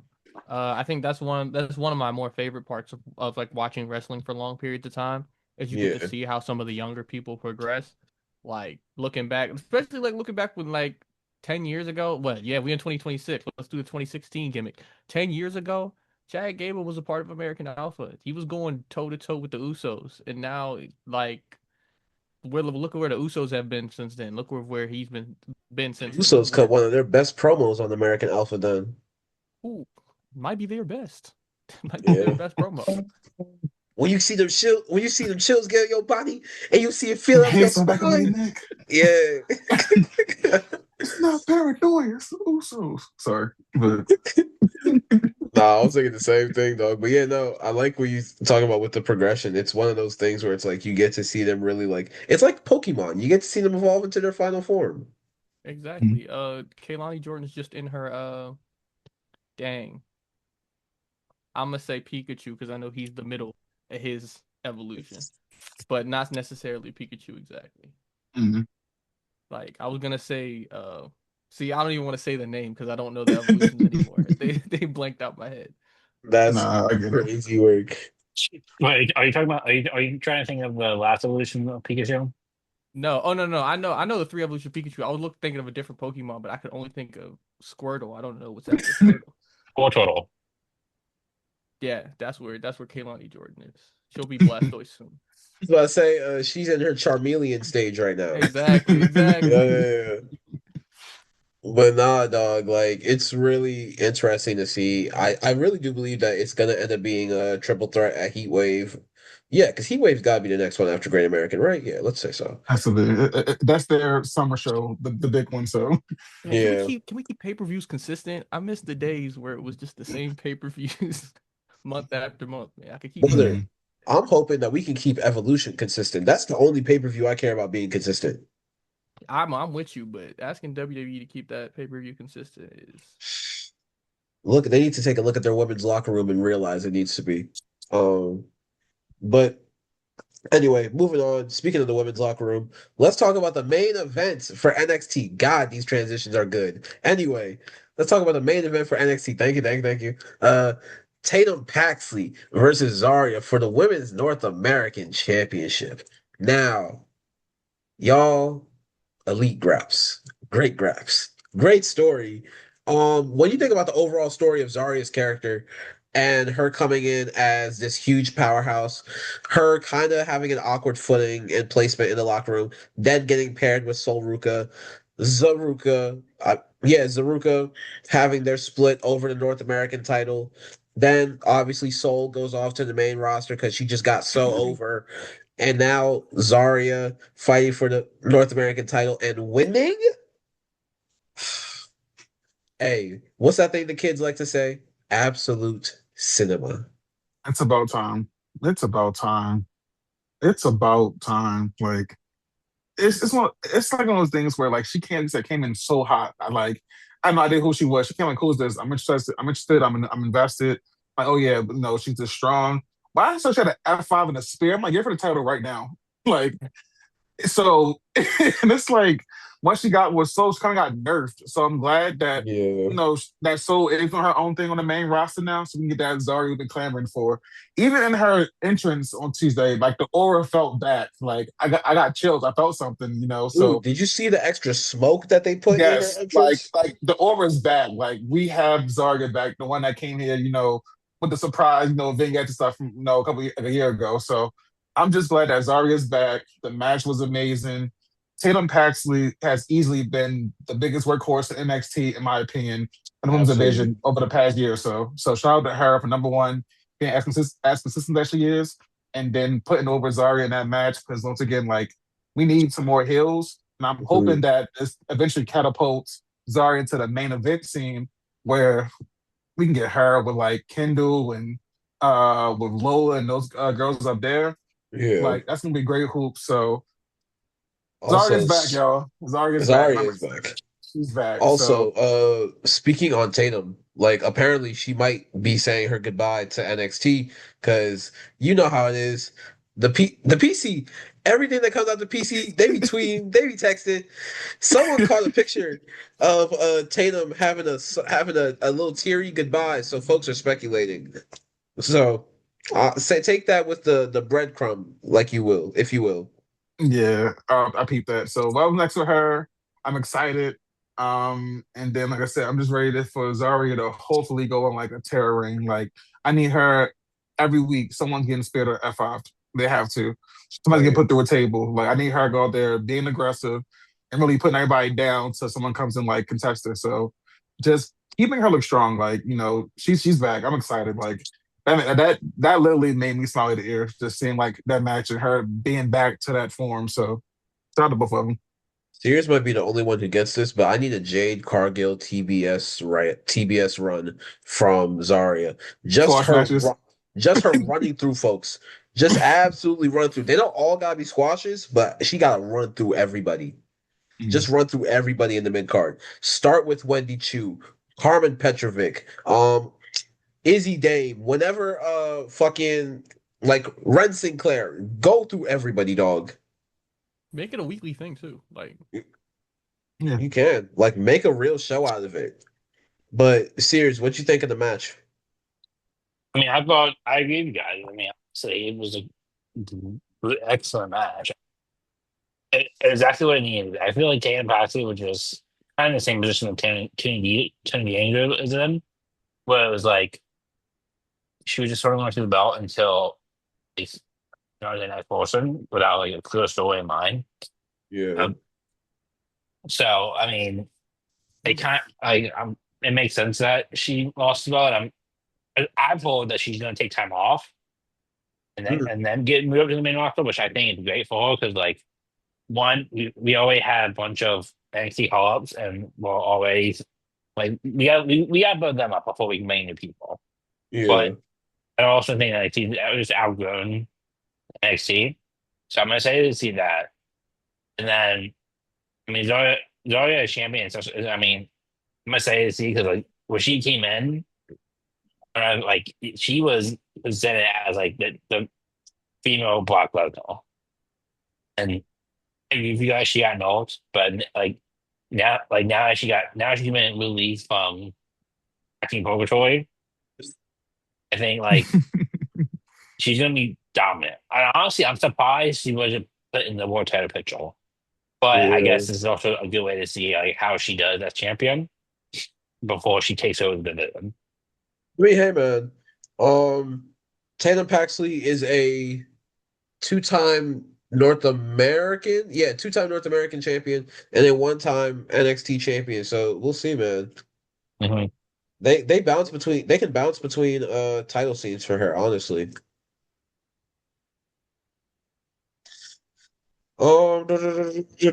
Andre, do you have any last thoughts or does anyone have any last thoughts on anything from NXT before we Shiloh, congrats to Shiloh on being Mr. NXT. That's my last minute thought. that was okay. So I don't watch NXT like consistently, so to tune in and see that was so random for me that the other day. I was like, Mr. NXT, what are we doing? It reminded me of when Bobby Lashley and Austin Theory ended Raw with the Oh, Uh, flex offs. the flex off. Yeah. Oh, that's funny. Yeah, I'm just the same thing. Like the pageant was, it was funny. It did what it was supposed to do. It was hilarious. And before we switch, I'm sorry, just me and the grab sky. Go ahead. Uh, Fraxium, Dar, Marino, hello. Yeah, no, one of them Fast was. pace from bell to bell. Like I miss Fraxium on TV. Like it's just one of the things where I'm so upset that SmackDown just think about that tag division. When you have able bodies to put on matches like that, like I need more facts on my screen. And it was a good showing for Dar. I know we talk in the chat all the time about how like Noam Dar now, like I know the hold the job has to be a coach now, but he's looked really, really, really good in that match against Fraxium. And then I'm buying stocks in Marino. Like every match he's been having week after week, I've been jaw dropped every time. So I'm putting my stocks in him early, before he blows. But just good Romeo, grabs to start the show off with. yeah, Romeo Moreno has always been like one of the ones in the ring. Excuse me. Like I got to watch a couple of his clips when he got signed, and see what he was like on the European indie scene. But now I'm interested to see what he's like as a character. Because when he Mhm. has these scenes and has these moments, he just keeps looking a little bland. I'm not gonna lie, he keeps looking Yeah. a little like stuck. But NXT is the perfect place to find yourself, like Shiloh said during his little speech. So I'm hopefully that he's able to find more of a character there. Mhm. I think the way how they paired Shiloh with Tatum and they were more dynamic together. We need to pair someone with Romeo other than Noam. I think they could be great in ring, but maybe both of them need a manager. I don't know. Because Noam isn't actually, I can't lie. Noam can be a great character, but unless we're going to bring back the talk show, I don't know what we do to really convey that Mhm. for both of them. Does that make sense? Yeah. Um, It's backstage segments though. I feel like that's the biggest part of what's been missing from wrestling in general, in my opinion. I love the fact, don't get me wrong, I love me a good match. But mhm. like I feel like we need to like backstage segments, like a lot of WWE's most memorable moments, a lot of them are in those backstage segments. Like they're like of course the matches are always gonna be up there. But like back like Edge and Kurt Angle, oh, here are the photos, man. Yeah, The you suck like that stuff like that. yeah, It's things like that where we just got to get back to that a little bit. Mhm. that's real. That's real. That's real. Now you got me thinking about when Edge, Rey Mysterio, and Cena were all getting ready for that six-man tag. Pull up, yeah, Yeah, See, I was thinking about the whole DX skill when Shawn Michaels kick everybody backstage. oh So yeah. like like I exactly. said, it's definitely memorable moments that definitely help you with characters and stuff. So yeah, that's I agree with that. Hey, shout out Sean Spears. Took that super kick like a man. I be And was forgetting he? that with Sean I Spears. can get into it. What are you doing now? Yo, Sean, there are certain people on the NXT roster. It's like you can just have them be trainers. They really don't need to be on Bro, screen, he's a which is why super I think they're senior. getting ready to write off Sean The Spears. Super Senior is crazy. Bro, he's the college dude who comes back to homecoming like 15 years later. Like, hey, bro, Hey I, yo, I used to be around here back in the day, bro. hey You yo. remember me? Oh, stop. I used to run this campus. Tens, tens, tens, tens. That's how I feel about getting back to Boston. That's crazy. Oh yeah, no, that's why I'm never stepping foot back on that campus unless I need to. Anyway, let's go. Oh my God. The fact that I'm saying this with two of my closest friends from college is hilarious. But anyway, let's talk about AEW this week. We had some really, really great matches. We had Summer Blockbuster. Vaughn is dying right now. Anyway, we had Summer Blockbuster last night. First off, I do want to say we had a really, really dope match between John Moxley and Shane Taylor from STP. We don't get a chance to talk a lot of like Ring of Honor or any of that type stuff on here a lot. So I do want to shout out Shane Taylor Promotions because they them being booked on Prime Dynamite Television, Shane Taylor going up against John Moxley. I get it, the Cleveland, Ohio connection, faction versus faction, but this has been a thing that's been building for weeks. The last couple weeks on Collision, last couple weeks on Dynamite. I am excited to see where this goes because, first off, I don't care what y'all say. Shane Taylor Promotions has the potential to be one of the best stables in all of wrestling right now. Also, you have Lee Moriarty, one of the best technical wrestlers out right now across in any brand, any regardless of gender, blah blah blah blah. Like, there's so much potential there. I'm happy to see that Tony Khan is finally capitalizing on it. And even the promo that they gave after the match, Shane said, this wasn't about getting a win. This wasn't about figuring out like this was about finding a weakness. And we figured out that your loyalty is your weakness. Now I will just poke at it and poke at it until I can take the belt off of you. I would like to see this go into a full feud. Like I don't Shane needs to get the belt from Moxley for me. It's sold. It's sold. But um did you guys want to speak on that real quick, or do you guys want to go right into what happened with Kevin Knight? Oh yeah, because Yeah, that was one of the first things I had seen when I was going back and doing my little AEW watch. Yeah, yeah, Like yeah. at like that promo, I was what he say? He was like, "Oh man, you don't gotta hurt God to make you Yeah, not you don't believe in got him." Whatever you that don't yeah, was. got hurt I guy. You said, just gotta make him not believe. I just gotta make you yeah. believe. I said, He that's was so born. boring, man. I think my only thing is I just wonder on how much they pay attention to detail and storytelling over there because I'm not as tapped in over there as I am with WWE. Mhm. But the loyalty being a weakness thing is kind of a interesting double-edged sword that you could experiment with in terms of storytelling because if loyalty is their weakness, are y'all not loyal to each other? Is that what the conversation is? That's fair. And Mm. But even no, I'm excited. shout out to Carly Bravo. He had said, well, there was a bar he said, you say that you and your guys will go to hell for you.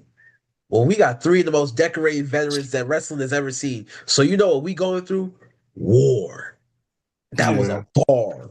Like it was one of the things where like I don't watch ROH as much as I should, but I've been following, Shane so like a little bit recently. But it was a great show. It's one of the things like you mentioned. I don't want to be a one off. Like you can't have this great showing between Shane and his the whole collective, and then talk crazy backstage. The post match beat down just for him with ROH. Nothing happens. So I am curious how they maneuver, including them in this story because like I'm sold too. And I'm always black, obviously, but like I'm so based on what I saw as well. So it's like I'm definitely now more invested in that whole faction. I want to see a lot more from them because if we can get like a cage match between them and the Death Riders, mm, I'm sold. Or like a street fight or something. Like that'd be But sick. yeah, So like, we're apparently getting the street fight either tomorrow or Saturday. Because I know they're doing Collision today, but they're also doing Collision on Saturday. It's very fucking weird. yeah. Like, we get it. Y'all are trying to avoid the finals. Just pick a day. It's like the Sunday night main event in Atlanta. Bro, that can we talk about that for Just 2 seconds? just call it Sunday Night Heat, man. I don't know. Yeah, let's talk about that for 2 seconds. Because what the fuck do you mean Sunday night main event? Like Andre said, just call it Sunday Night Heat. Y'all literally have a Sunday show. Overcomplicate stuff. Yep. Anyway, Sears, what did you think? Of the Moxie Taylor match. Yeah, yeah, yeah. I mean, it was good. I mean, honestly, I didn't catch too much of it. I was kind of focusing uh, on the game. Well, I think Yeah. I was doing something. Mm. Actually, I was at a job fair. Uh, that's what I was We're always doing. working. My That's boy a was working getting a man. Yeah, bag. That's what he was doing. I was trying to be happy in my life anyway. But like, honestly, I'm glad that the Death Father doing something besides being space supporters. Which if this is in your first episode, I'm a fan of that whole story. But Yeah. like at the same time, like they need something else to do. So like I'm glad like if this is that something to do, I'm all for it then. So like Sean Taylor promotions you know have been going on for a while, haven't got too much AW screen time. So like this just benefits everybody involved and again to also keep Moxie to defending his title, which is one of my big events. So I'm not gonna. It was from what I've seen, it was a good match. Hopefully, it leads to a story that can get a bit, that can be at least a placeholder until they get to the next major thing in the Ospreay story. But Yeah. I'm a fan of it. Hey man, shout out Shane Taylor Promotions, man. Shout out Rumble, Batman Rumble. Anyway, speaking of, we support Black. That's all I want to say. We support Black. Because we got to talk about the Jet, the one you look up to, Mr. Two Fly himself, Kevin Knight. Kevin Knight comes out, cuts a segment with Don Callis. I'm not going to lie, it's a little shaky off rip. He seems like he's trying to find his footing as a heel, but then he gets the cheap heat. He calls Cleveland a bum ass town or something like that. Gets the cheap heat. I get it. He's like, y'all can't possibly be mad that I linked up with Don Callis. Nah, y'all gotta be mad that Speedball broke up Jet Speed. No, motherfucker, we mad that you broke up Jet Speed. Speedball ain't do shit. You just dog walked Speedball last week. Actually, I ain't dog walk, but you get the point. Like, how do we feel? All I'm saying is we gotta get Knight versus Andrade. Because what the fuck do you mean Kevin Knight is getting pushed for a world title match before Andrade, and he's been in the Don Callis family longer. But what do y'all think about Kevin Knight as a heel so far? Because this is like his first like real like showing as a heel since the turn. Sears? I'm not a fan, honestly. I hate to say it, I'm just not a fan of it. Like it does nothing for me. Like I don't know, just because it's the Dom Cos family. Hmm. I know it's because like he hasn't found himself yet as a heel, but like him as a heel, it just isn't effective. Like like they had the perfect opportunity to like make it like to make his breakup with Speedball like a bigger thing, and it seems like I'm not doing it. Yeah, they could Like have really had that be like a full like stretched out feud. yeah, and they're not doing that. Like they seem to be they're rushing it. Uh, they're rushing it into the Darby Allin match at All In, which should be a good match. I'm not going to complain about that, but it's like I don't know. It's like the other heroes that like make you hate them. I don't hate Kevin Knight. I don't know. Like I'm not bought in. I'm not bought in on it. Mm. What you think? Yeah. I think there are a lot of people in that stable, man. That was the first thing I saw. Mhm. Like genuinely, We say this all the that was my time. They first got more reaction. members than Wu Tang. That was my first reaction when MJF pulled up to I think I'm skipping ahead a little bit, but when MJF had pulled up to Don Callis and them, I was like, dang, all them in the stable? And I was like, is that Okada in the back? Yes. I was so confused. But nah, I personally have to see more of Kevin Knight in general. And I think with any heel, especially when they're first starting out, I think it just takes a minute to find their uniqueness because I think every heel in wrestling, like when you first turn heel, you're like one of four types of heels. Like you're either like the brutalizer, you're the somebody who turned on somebody, you just cheat to win, or you're just annoying. You fall into one of those four categories, and then like from there, you kind of like shape like who you are, like the Miz, annoying, but he ended up becoming like his a specific to like a unique heel for himself at least. And I just Mm. think it's gonna take him some time with that. Might need to change that nickname too, because the Jet is crazy. When someone sent me that, I was like, "Is that Kenny Smith? Is Kenny Smith is all elite?" Crazy. That's funny as fuck. I didn't like connect the dots. That's funny. No, but Um, that's just me. But yeah, no, I think for me, I just have to see more in general because I'm just now getting back into AEW, so just kind Yeah. of refamiliarizing myself. mm, yeah. I mean, like I'll keep it short because I kind of agree, but I think I was saying like I'm not a fan just yet, but like I just love Kevin Knight as well to the point where like I'm open to see how it goes. I do think like Sears mentioned that Speedball, the whole turn should have been the main focus point. I feel like Speedball is now a side character to the Darby uh Kevin Knight stuff, which is crazy to think, when you would think that they would have something going more in detail with him and Speedball being, a tag team, but I Yeah. feel like they just brushed him off already. I do think if we get the I'm blanking on names right now, Darby Allin and Knight match, obviously Sebo's going to interfere in that match, obviously, and hopefully that leads to some more story with those two. But yeah, I'm just curious how it goes. Like when he aligns himself with the Don Callis family, we went off in the chat. Like I just still stings a little bit, but at least we're getting something, and I'm loving the potential we're gonna get if we can get Andrade and Kevin Knight because the matches will be insane. So Dude, um let me get Andrade versus Kevin Knight. I will be unbearable. I will yeah. be absolutely unbearable. What do you mean will be? You already are. Fuck you. Anyway. Anyway, dude, that would be such a good fucking match. But no, I completely get where you guys are coming from. I definitely thought, like, why are we pushing Speedball to the side, dog? Like, what are we doing? Like, I love, like, there's an easy story and an easy layup right there. Obviously, Darby has to get his lick back, but there are pay-per-views between, like, Forbidden Door and All In. Like, you could have had, and also they do these 3-hour presentations every couple of fucking weeks. They could have had uh they could have drawn Speedball and Kevin Knight out to one of them and then have Darby come and return after Kevin gets the win over Speedball. That sets up that for All In. There are other ways to go about it.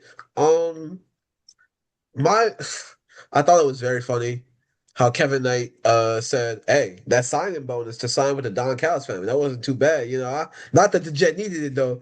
Like that was like low key, like that's some heel shit, but also like that's the most like black shit I've seen in a minute. Cause everybody got a homie that's like, hey man, I just came up on some bread, but I ain't need it though.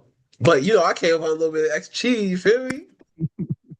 Like Yeah. it's so fucking wild to me. That was just Kevin and the Don Callis family still doesn't make sense to me, but I'm just moving forward with it.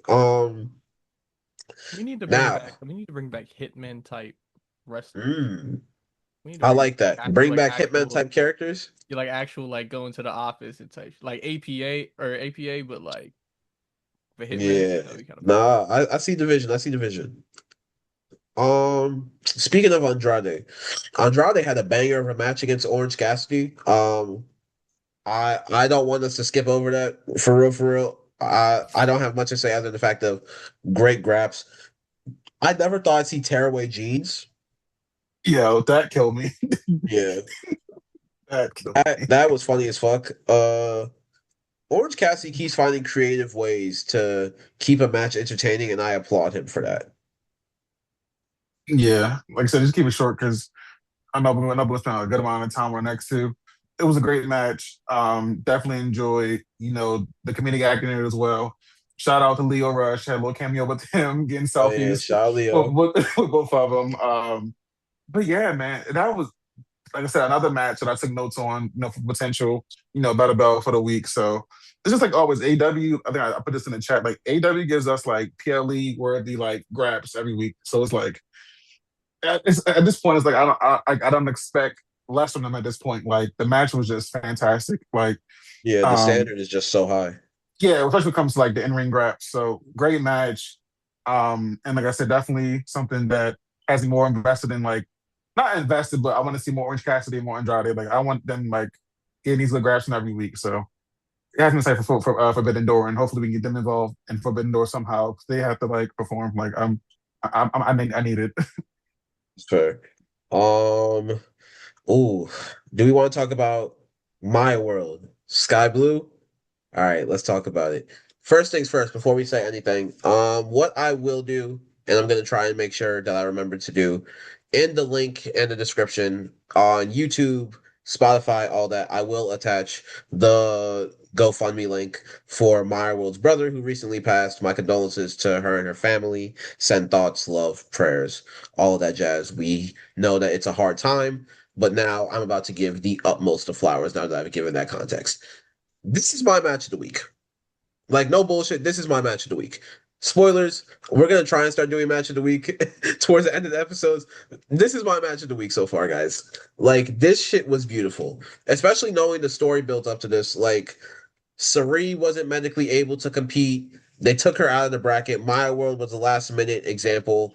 Knowing how much her brother like was one of the reasons that got her into wrestling, and then having this happen, and knowing that not only this great like build up, because Sky Blue and Maya World are two of the future of AEW. I don't care what nobody says.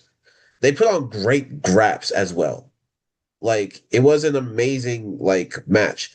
When first off, the in-ring psychology from the misstep of the double boot and then the roll up into it. Oh yeah. That was a great that's like a veteran move. And again, just did the come up episode on My World.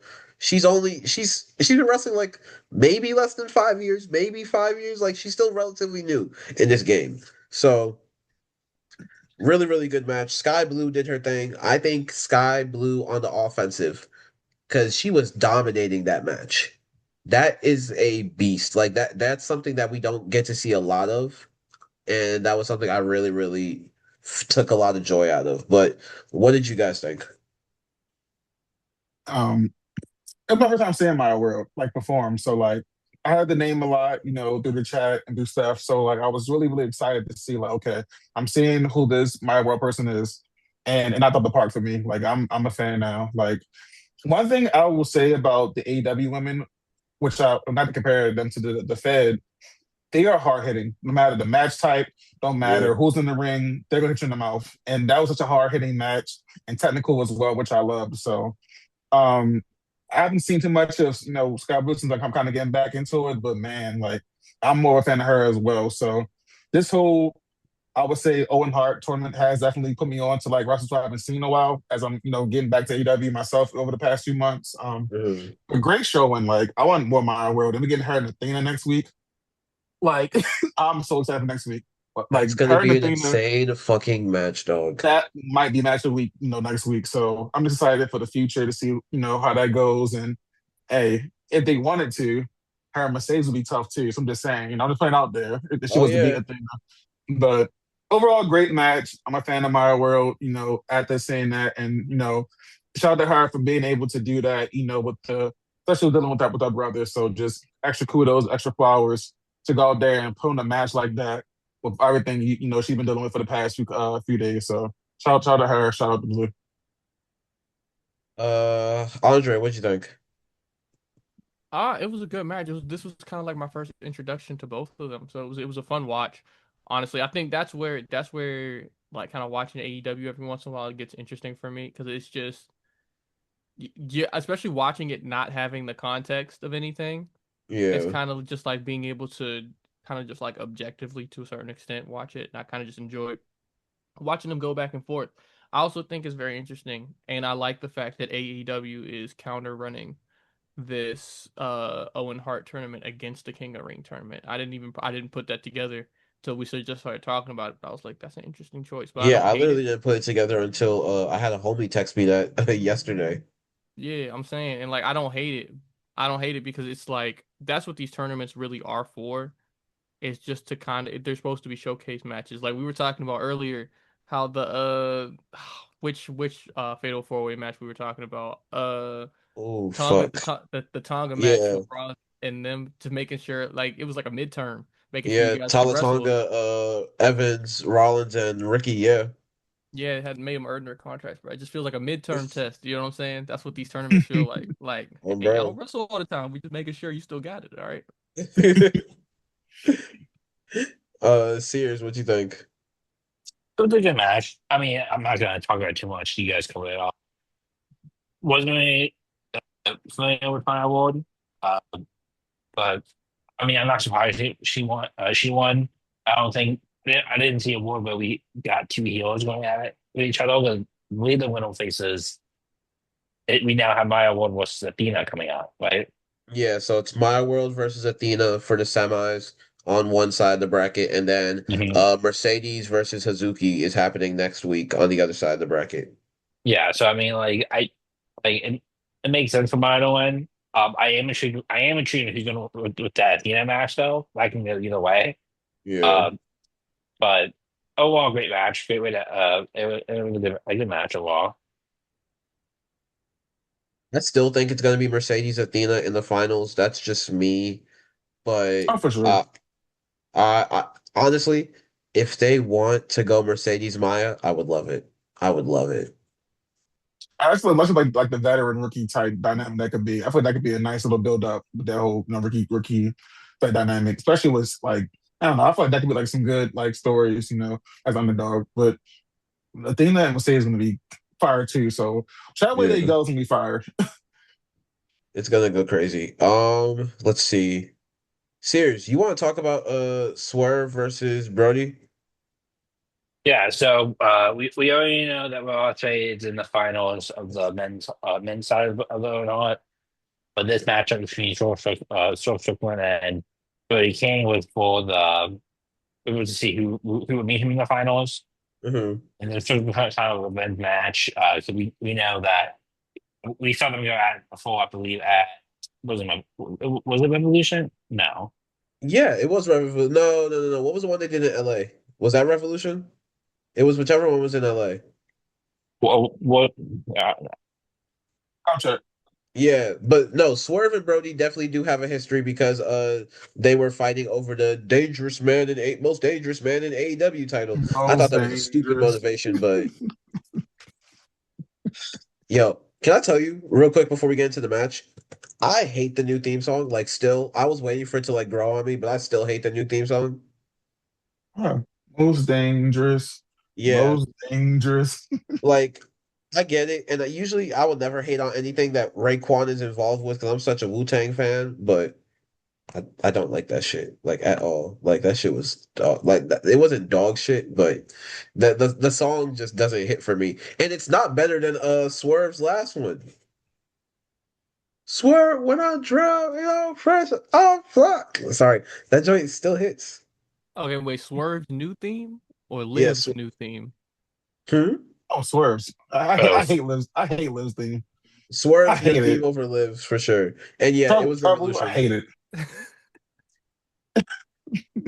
Oh man, yeah, no, I would definitely take Swerve's new theme over Liv's new theme. At least Swerve's new theme has Raekwon. Raekwon can do no wrong. And not a whole Um, lot of performance at WrestleMania attached to it.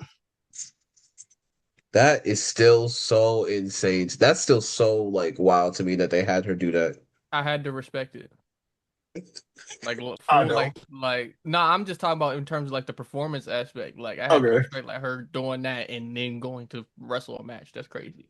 For like Yeah, 5 minutes. Exactly. a Sorry. 5 minute match. No, you're right. It was a 5 minute match. A dead man got more time than that match. Anyway, back to the Brody and Swerve match. It was it was a good match. Like it was strong overall. But it was strong overall, like a really, really solid, really, really, really good match. But Swerve this was one of those things where like I'm not gonna lie. The finals was going on. I had no idea what the fuck was going on with New York and San Antonio. And this was happening at the same time. I knew that Swerve was gonna win. I knew that we were gonna get Swerve Will 3. So like what else can I say about the match other than we knew where this was going? I'm sorry. Like when OG did that shot, hey, I knew where the shit was going. Yeah. I mean, I kind of tuned into both because I don't know, because it was a good match. It Like was. yeah, like it was a good match. I mean, obviously you could tell from all the way that Swerve was gonna win. I don't know. There's the big spots that got me, like the multiple house calls out of nowhere. He hit Yeah. the swerve stomps. He finally won, I think, with a vertebrae, I think it was. So it's just one of those things where like Swerve to be as jacked as he is and still athletic as he is insane. So just Yeah. I don't know. Like I love things that Swerve is doing. I'm more of a Brody King fan again now that I'm watching AEW again because when I was watching, it was the House of Black with him and Alistair and those guys. Oh yeah, So yeah, now yeah. I'm starting to get back, reinvest in this character. So, like I said, these once again, these been great to play a wrestling for wrestlers that I'm getting reacclimated with. Oh, I don't see perform as often. Just I'm getting back into AEW. So fun match, but yeah, it was hard to watch that when on my other screen I hear the Garden going crazy. So I know. the timing was off between the match, but overall it was a great match. I mean, definitely one that I took notes on as well for this week. Is on my top matches and ring wise. Speaking of matches that had like just awkward timing, um, we had the Righteous versus the Broken Hardys on TNA. Yeah. Like I just want to talk about it real quick because Yeah. we're not doing a whole breakdown for TNA because there isn't much that went on there. But that match was wicked. No pun intended. Wicked. What is Jeff Hardy doing barbed wire spots at like almost 50, dog? He's a sicko. He doesn't feel it anymore, guys. He doesn't feel it anymore. He does it for the love of the game. But Yeah, the he question, actually is not alive. He's actually just dead. That's He's not the actually craziest thing to say, yeah. though. that's He's insane. actually broken. Too. I see what you did there. But But they're gonna have to see him on the compound. We know what it is. oh Yeah. yeah. Oh, for sure. I'm surprised that honestly I'm not gonna lie. The Righteous going over, I'm surprised that I'm surprised that it happened because they've fleshed out this feud for so goddamn long. But I want this to be the end. Because I used to tell these guys in the group chat, because we don't get a chance to talk that much TNA on here. I was like, dude, they're dragging this shit. It needs to be done with. Um, I don't think a match like that should have ended because, like I said, that match was sick. yeah. Like the barbed wire spots, like the way they all left out bloody. Like this feels like a blow off match.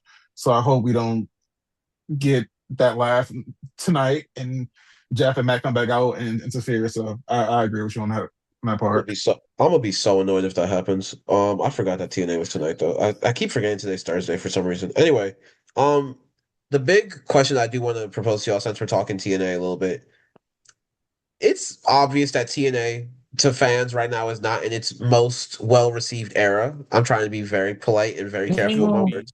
It's mm, goofy. I don't It's- know about that one, Chief.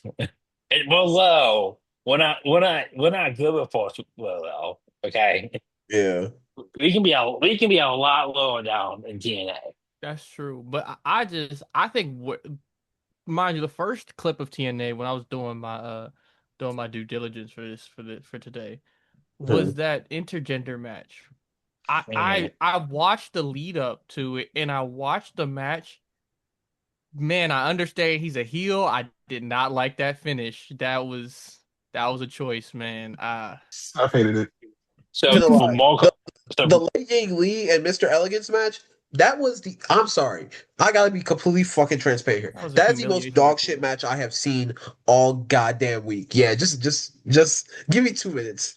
This is the most dog shit match I have seen in possibly all year. Because first off, Mr. Elegance, what's the purpose? Like, I've been asking this since Mr. Elegance has been introduced on TNA TV. What is the purpose? I get it. The Elegance brand was looking for a new member because they thought that Ash by Elegance was going to be retired. They were trying to figure out who to put in the top spot out of the girls. I'm so sorry I can't remember the tag names of the Elegance brand, but I apologize. So they got Mr. Elegance.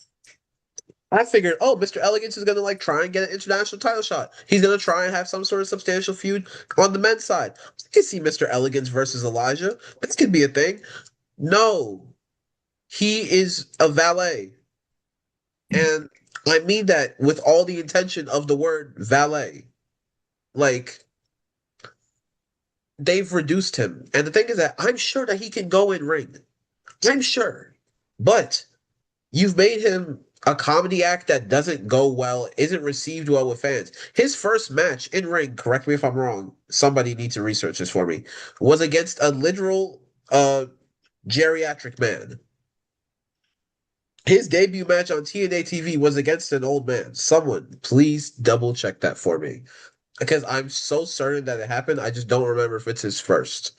And then you have him go up against essentially your women's world champion. And then he pins her. And the way he pinned her, bro, that was just not necessary, bro. I don't know. Maybe that's me being like, you know how people be nowadays. Maybe that's me being Yeah. woke, but I just didn't agree with I just didn't agree with it. No, Like Chelsea Green and Penta, that's a match. that's a But great like, intergender match. but what I watched, that was just it felt like a humiliation ritual, man. That was Yeah. crazy.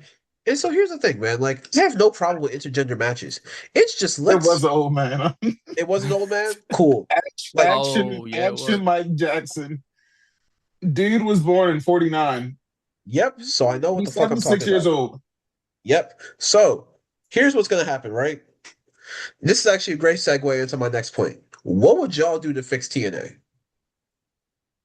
Put him down. An audit. Put him down. An audit is crazy. Give me like a minute to think. So I think they need a young guy to like really build their to really be the face.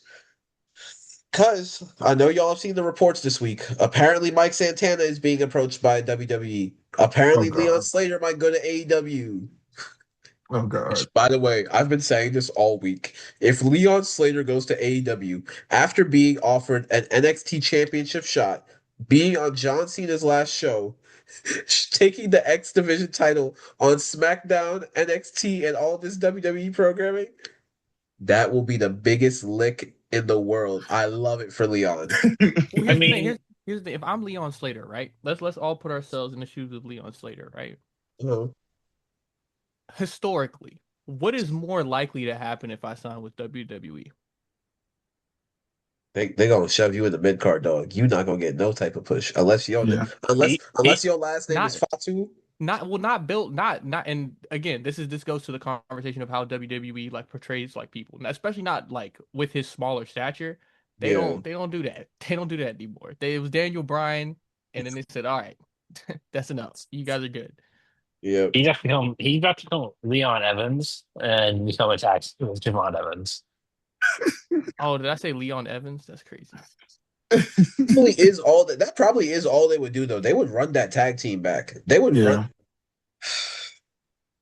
That would be Yeah. so to me, knowing the potential that both of them have, for them to just stick the two of them in a tag team. Like it would be fun for the first like 3 weeks, but then it would just be like, what are we doing?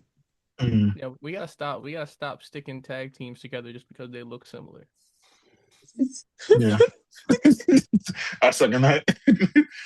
I don't know. Stop trying to put all the lean black guys together. Yeah. Bro, when they put like NXT, when they put Javon and Trick, I was like, don't they not like each other right now? Why have they been tag teaming for the last 3 weeks? Oh my goodness. No, but I really do think that they need a young face to like build around. I was working on this for a video that I might still drop, but BDE, Casey Navarro, even on the women's side, Elena Black, Zaya Brookside, like Horror. Like, Sade. yeah, I think it's just like you said, they need to start booking the next line of, TNA pillars, Yeah. I think in order to get it going. I feel like, I'm being honest, I feel like a lot of the TNA hardcores know a lot of like the top guys in TNA, but I feel like a lot of the less TNA the casual watchers know like Amara Sade, they know Elena Black, they know like the BD obviously through social media. So it's like I feel like you need to book those people to maybe help get your views up. And I think they need like another like really, really big superstar. Like I feel like TNA feels like they have how can I say this? Very upper mid card wrestlers in the main event scene. That makes sense. I feel like they don't have like that main event feel, I guess, or person yet. I feel like it's like something's missing in like the top of the card. They have Ricky Sosa signed. We have not seen him in months. Okay, Granted, yeah, I was about to say, wasn't there like a problem with him like coming over? the visa issues. I'll give you the visa issues. Them visa issues are done now. I don't care what your writers have to do. He needs to be booked for the next 3 months. Yes. Like put him easily in like the X division. You put him in with the international. Yeah. And like he has to be booked. Like, and I just think we need more, like I said, book the younger people. And I feel like they're just missing like I don't know, like I guess Mike's their ace, but like the way that you book Mike, I feel like he's an ace. Like, where's Mike been? Mike's defending tonight against guess who? Eric Young, another geriatric man. Yeah, I saw that. I saw that. I was like, ain't that sanity? Like, that is sanity. So I don't know. Like, book the younger talent. Get like some more, I guess, like main event bodies in if possible. And I don't know. Like they can't lose Leon. They can't lose Leon, like you said. Yeah, like even if they don't want someone super young, put put Cedric and Mustafa in the main event scene. They have the talent. Yeah. I just Um, think I just think it's so interesting that wrestling companies nowadays are so scared to let go of their older crop of talent. Because I yeah. feel like when we grew up watching wrestling, once the older generation got old, it was all right, yeah. All right, keep it pushing. We got these new guys that we're about to bring in. But Bro. I feel like now, like the main event scene, and like you could say this in any major company, but it's like the main event scene is just like the older guys holding on to it for as long as possible. And I'm like, we used to just shoot him out the door and keep it moving. Like I love Sheamus, Mhm. alumni contract. Like we can move on from Sheamus. Like The you know what I'm main saying? event scene for the Fed is CM Punk, Randy Orton, Cody Rhodes. Cody Rhodes debuted in 2007. That is our WWE champion right now. Let me remind y'all. Um, so also speaking of Sheamus, well wishes to Sheamus because I saw that he had Yeah, some that was That nasty. was crazy. My fault. crazy. I Yeah. realized I threw that shot. I didn't mean it like that. That was Warning shot. No, come One on here. shot. But no, he got like a nasty scar, man. Nasty fall. So shout out to Sheamus. Well wishes. I'm waiting for your return so that way you can finally, be a Grand Grand Slam Slam. champion. And that's when you can say your goodbye. Sorry. hey, not everybody got to be a Grand Slam champion, all right? Like not everybody's supposed to be a Hall of Famer. You know what I'm saying? Like, Hey, it's Sheamus. He deserves it. oh yeah, Yeah. yeah. Sheamus is Sheamus, but I'm just saying in general. Like, let's not start just shooing people in the Grand Slam conversation. Jay's like one title away from being a Grand Slam champion. Who? Yeah, doesn't he only need like a Jay, US title? which is Mhm. crazy to me. Yeah. 2028 mid card Jey Uso. Let's go, man. Her dream song. Um, all right. Sears, do you have any idea of how you would fix TNA? Other than put it down. Honestly, I would say burn it down and rebuild it. And I'm being dead serious. Hmm. They don't have. I mean, you guys said it. They don't have the top star in any division. That's like cuttable enough. They need to Yeah. bring in like bigger names somehow. I Also, the feel like WWE relationship is not helping them at all. I'm sorry. no, I tried to give it. I tried to give they it need to time. stop it. They Yeah. either need to stop it or they need to be more demanding. So they're literally pet dog at this point. And the Like, thing is that like when your wrestlers can't even go to indie shows with AEW talent and fight against AEW talent because of your relationship with WWE, that's when it's a problem. Like mhm. that Ricochet and Leon Slater shit really Oh pissed me my off. goodness. That would have been naturally a contender. Yeah. I mean it works both ways though. Just like anybody like ROH or what is this CMLL that's underneath AEW? Yeah. Can't go over the other way. Now, is that because of WWE? Absolutely. But it does go both ways. Mm. Yeah, no, I think honestly, I'm not mad at burning it down to the ground. Burn it down, rebuild. Because as Reek would say, I'm so mad. Our resident TNA expert is not here right now. Anyway, um, Well, I also think they need to bring back what made them unique. mm, Like, 'cause I grew up watching TNA as well, and yeah, I love the six side ring. I love the King of the Mountain match. I talk I about that would, match nonstop. I Lethal would kill for Lockdown the was gonna six-sided ring bring back. Lethal Lockdown, which will bring it Yeah. back, thankfully. Like like Feast of Firewood, what they brought back, ruin it, but they brought it back. Like Speaking of the Feast for Fire ruin, apparently Steve Macklin has now actually left the company. Yeah. yeah, Just wanted to point that out. they have so they back in the good old days of TNA, it was great. Mhm. Like they had young stars they were burning up, but they also have established stars that help like bring people in and like they match well together. Yeah, because wasn't Now Christian it's a part of just Main Event Mafia? huh? Because wasn't Christian Yeah, a part of Main Event Mafia? Like even Styles was for a little bit. Christian wasn't. They neither one of them was. I can get no. There They were was part of a group together. okay. Sorry, Uh, who was the young guy that was a part of Main Event Mafia? Was it Joe? I'm not gonna answer that question. Okay. Anyway, you'll find out why in a couple seconds. Oh, Categories.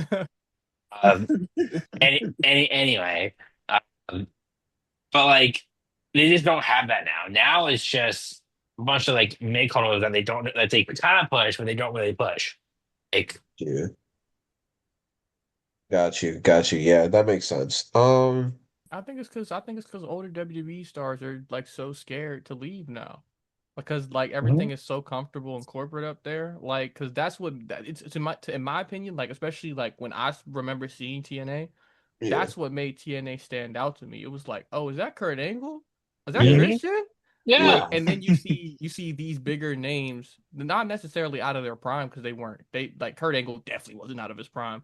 Uh, Christian was hitting his prime, and it's like you get these guys who took chances on themselves, dude, went to Jeff Hardy TNA. had to go over there to reinvent himself. How many times? Okay, well, Jeff Hardy's a different case. Jeff Hardy's biggest enemy is Jeff Hardy, so Yes. that's a little bit different. But Matt Hardy, Yeah. Yeah. Hardy's a perfect example. Drew McIntyre went over there after was Yep. Mhm. released. Like Dude, you, like before we you, had LA Knight, we had Eli Drake. like. Yeah. But the amount of people that went from WWE to TNA to make a name for himself, like Rhino, Christian, like Ooh. Mm. so many of them. Well, like TNA was their best years. Yeah. One, oh, truth, Ron Oh yeah. Killen was Yeah. killing it in He was a TNA world slash champion. NWO multiple times. Yep. Like he was a face. Like and so imagine like a Finn Balor in TNA right now. I'm saying Oof. that's a Dude, perfect example. That's this, honestly the perfect Imagine a example. Miz. Imagine like Miz will be world champion TNA right now. I can't lie. oh my no, no, goodness. no. Like You want to talk about someone who would be world champion TNA right now? I said this a couple of weeks ago when we were talking about division.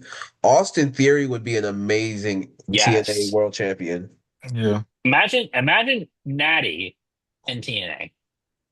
Natty would See, have a that's what Mickey James run with a knockouts title. and that's what the partnership is supposed to be for. That's exactly what this Yes. partnership is supposed to be for. But WWE prefers to just keep everybody strangled where they are instead of letting them move. Like except Yes. for except for the people they don't care about. Like Bailey, they let Bailey go on Raw, SmackDown, Oh my, NXT, and Imagine Bailey in NXT right now. she No, was in Bailey NXT and the other day, TNA right wasn't now she? would go crazy. Yeah. I mean, Oh she's too my late right now. I don't know, like you said, if some of the, yeah, I agree with you, Andre. Like, if some of those stars would just go over to TNA, I do think that could be, man. It's like it's some people right now who I can see that doesn't get that much time, and they with the TNA would like, man, take off. Like, yeah, man, There's like there's so much potential there, dog. no So, potential. so much. All right. Real quick, we're gonna run through match of the week, like real quick. Y'all already know. Y'all see it behind me. My match of the week, Sky Blue, My World, Owen Hart Cup. Come on, great fucking match. Andre, what's your match of the week? Gun to the back of my head, match of the week for me. I'm actually going to go. I enjoyed Sol Ruka and Lyra Valkyria. That'll be my match of the week. I like that pick. Vaughn, what's your match of the week? If I had to go match of the week right now, Gun to the back of your head. like my head, I'm gonna go.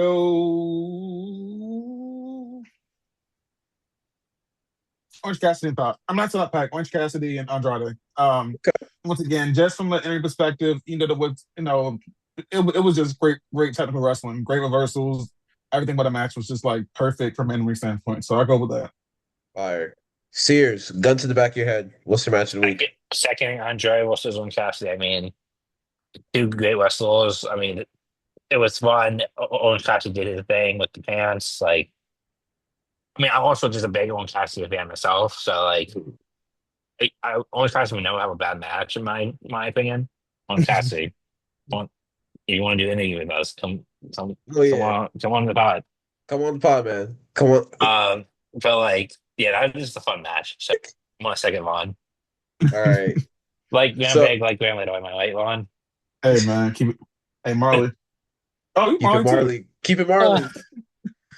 But nah, real quick, let's close off with some Who Am I? Sears. I'm sorry, I gotta cut you off again. We gotta do two. We gotta do two. What the hell, you mother? You're a Next week, hater. next week I'll You're let a hater. next week I will let you cook. I'll let you do because you typically have like what, five? I have three. Okay. We'll do two in the For the tiebreaker then. Two in the tiebreaker. Oh my goodness, you're a Wait, so hater. is it who am I as the categories? It's an lie. Okay. I forgot Andre was gonna be on, so I didn't have a category for in mind, and I was like, I'm too tired of them. Yeah. So next week we'll do the categories. Um, all right. So for everybody at home, uh, Who Am I is an easy game. There will be two rounds with a tiebreaker if needed. Each round will have five levels with hints on who the whistle I am describing, which is related to the points you earn for each round. You can answer out a hint, you're locked in, which means you cannot change your answer even if the answer becomes obvious. For example, let's say the answer is John Cena.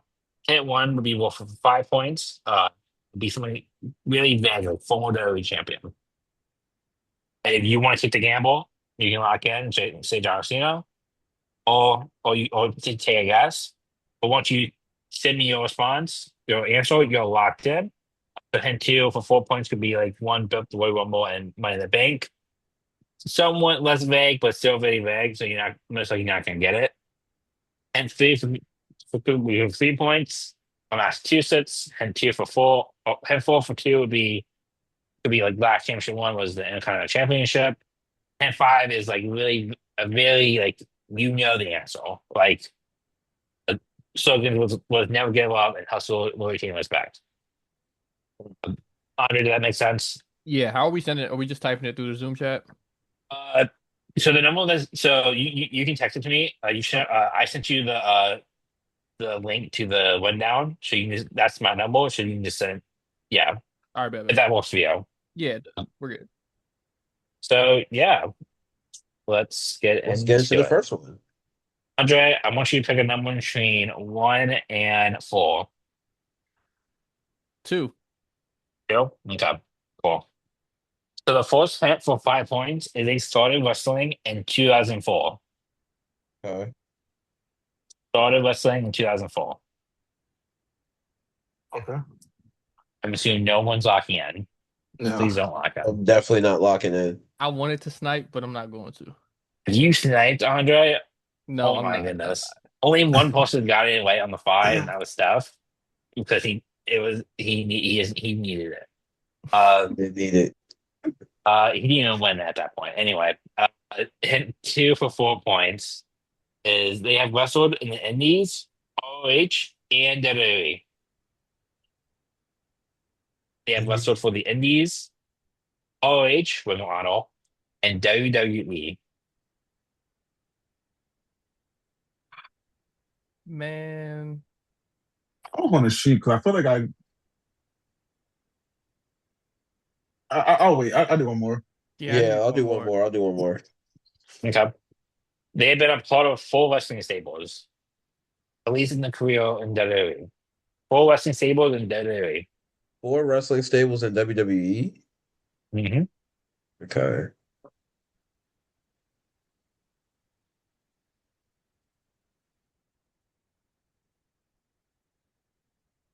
Yeah, and not just clicking right now for me. I can't think of all the stables right now. The person I had in mind, I can't think of all the stables. I got one person in mind, but I don't know if they were part of four. I can only count three. All right, all right. I think I can get another one. Okay, so we're all going for the two. You're Yeah. all going for the two? All right. Has two of the most iconic cash-ins of all time. Oh, I should have God sniped. damn it. Oh my goodness, I I should have definitely should sniped. have sniped. I had it after the second one. I'm sick. I guess we all just gonna take out 2 points. Yeah, we all just gonna Yeah, take our twos. man, that hurt. Wasn't what I thought was at first though, but hey, I'll take my two. I was going through two people. I had two people in my head after the second one. I'm assuming line of typing. Yeah. Yeah. And the last hint for 1 point would have been he is a visionary. He is a revolutionary. He is Seth freaking Okay. Wow. Rollins. So the stables for you guys: the Shield, Evolution, the Authority. My bad. Okay. His Messiah stable, which doesn't have a name, Mm. Oh, and okay. then the Vision. That Okay. was him, Buddy Murphy, and Akam and Razor, right? Yeah, that I was his forgot about that. Messiah stable. Because I was Gotcha. I So was I was literally CM Punk all the way. I was between CM Punk and Seth Rollins all the way until Straight till Edge the beginning. Society, Nexus. Core, right? No, he wasn't No, core. he wasn't Wasn't cool. core. That's see, I was about to get it wrong. But hey, you guys are good though, because you all got 2 points. Shout out, shout out, shout out. I gotta snipe the next one. Let's see. Vaughn, pick a number 1, 3, or 4. 4. Okay. So the one hit one for 5 points is they made their wrestling debut in 2004 at the age. I'm not gonna say the age. 'Cause I don't know if that's right. They made the wrestling debut in the year 2004.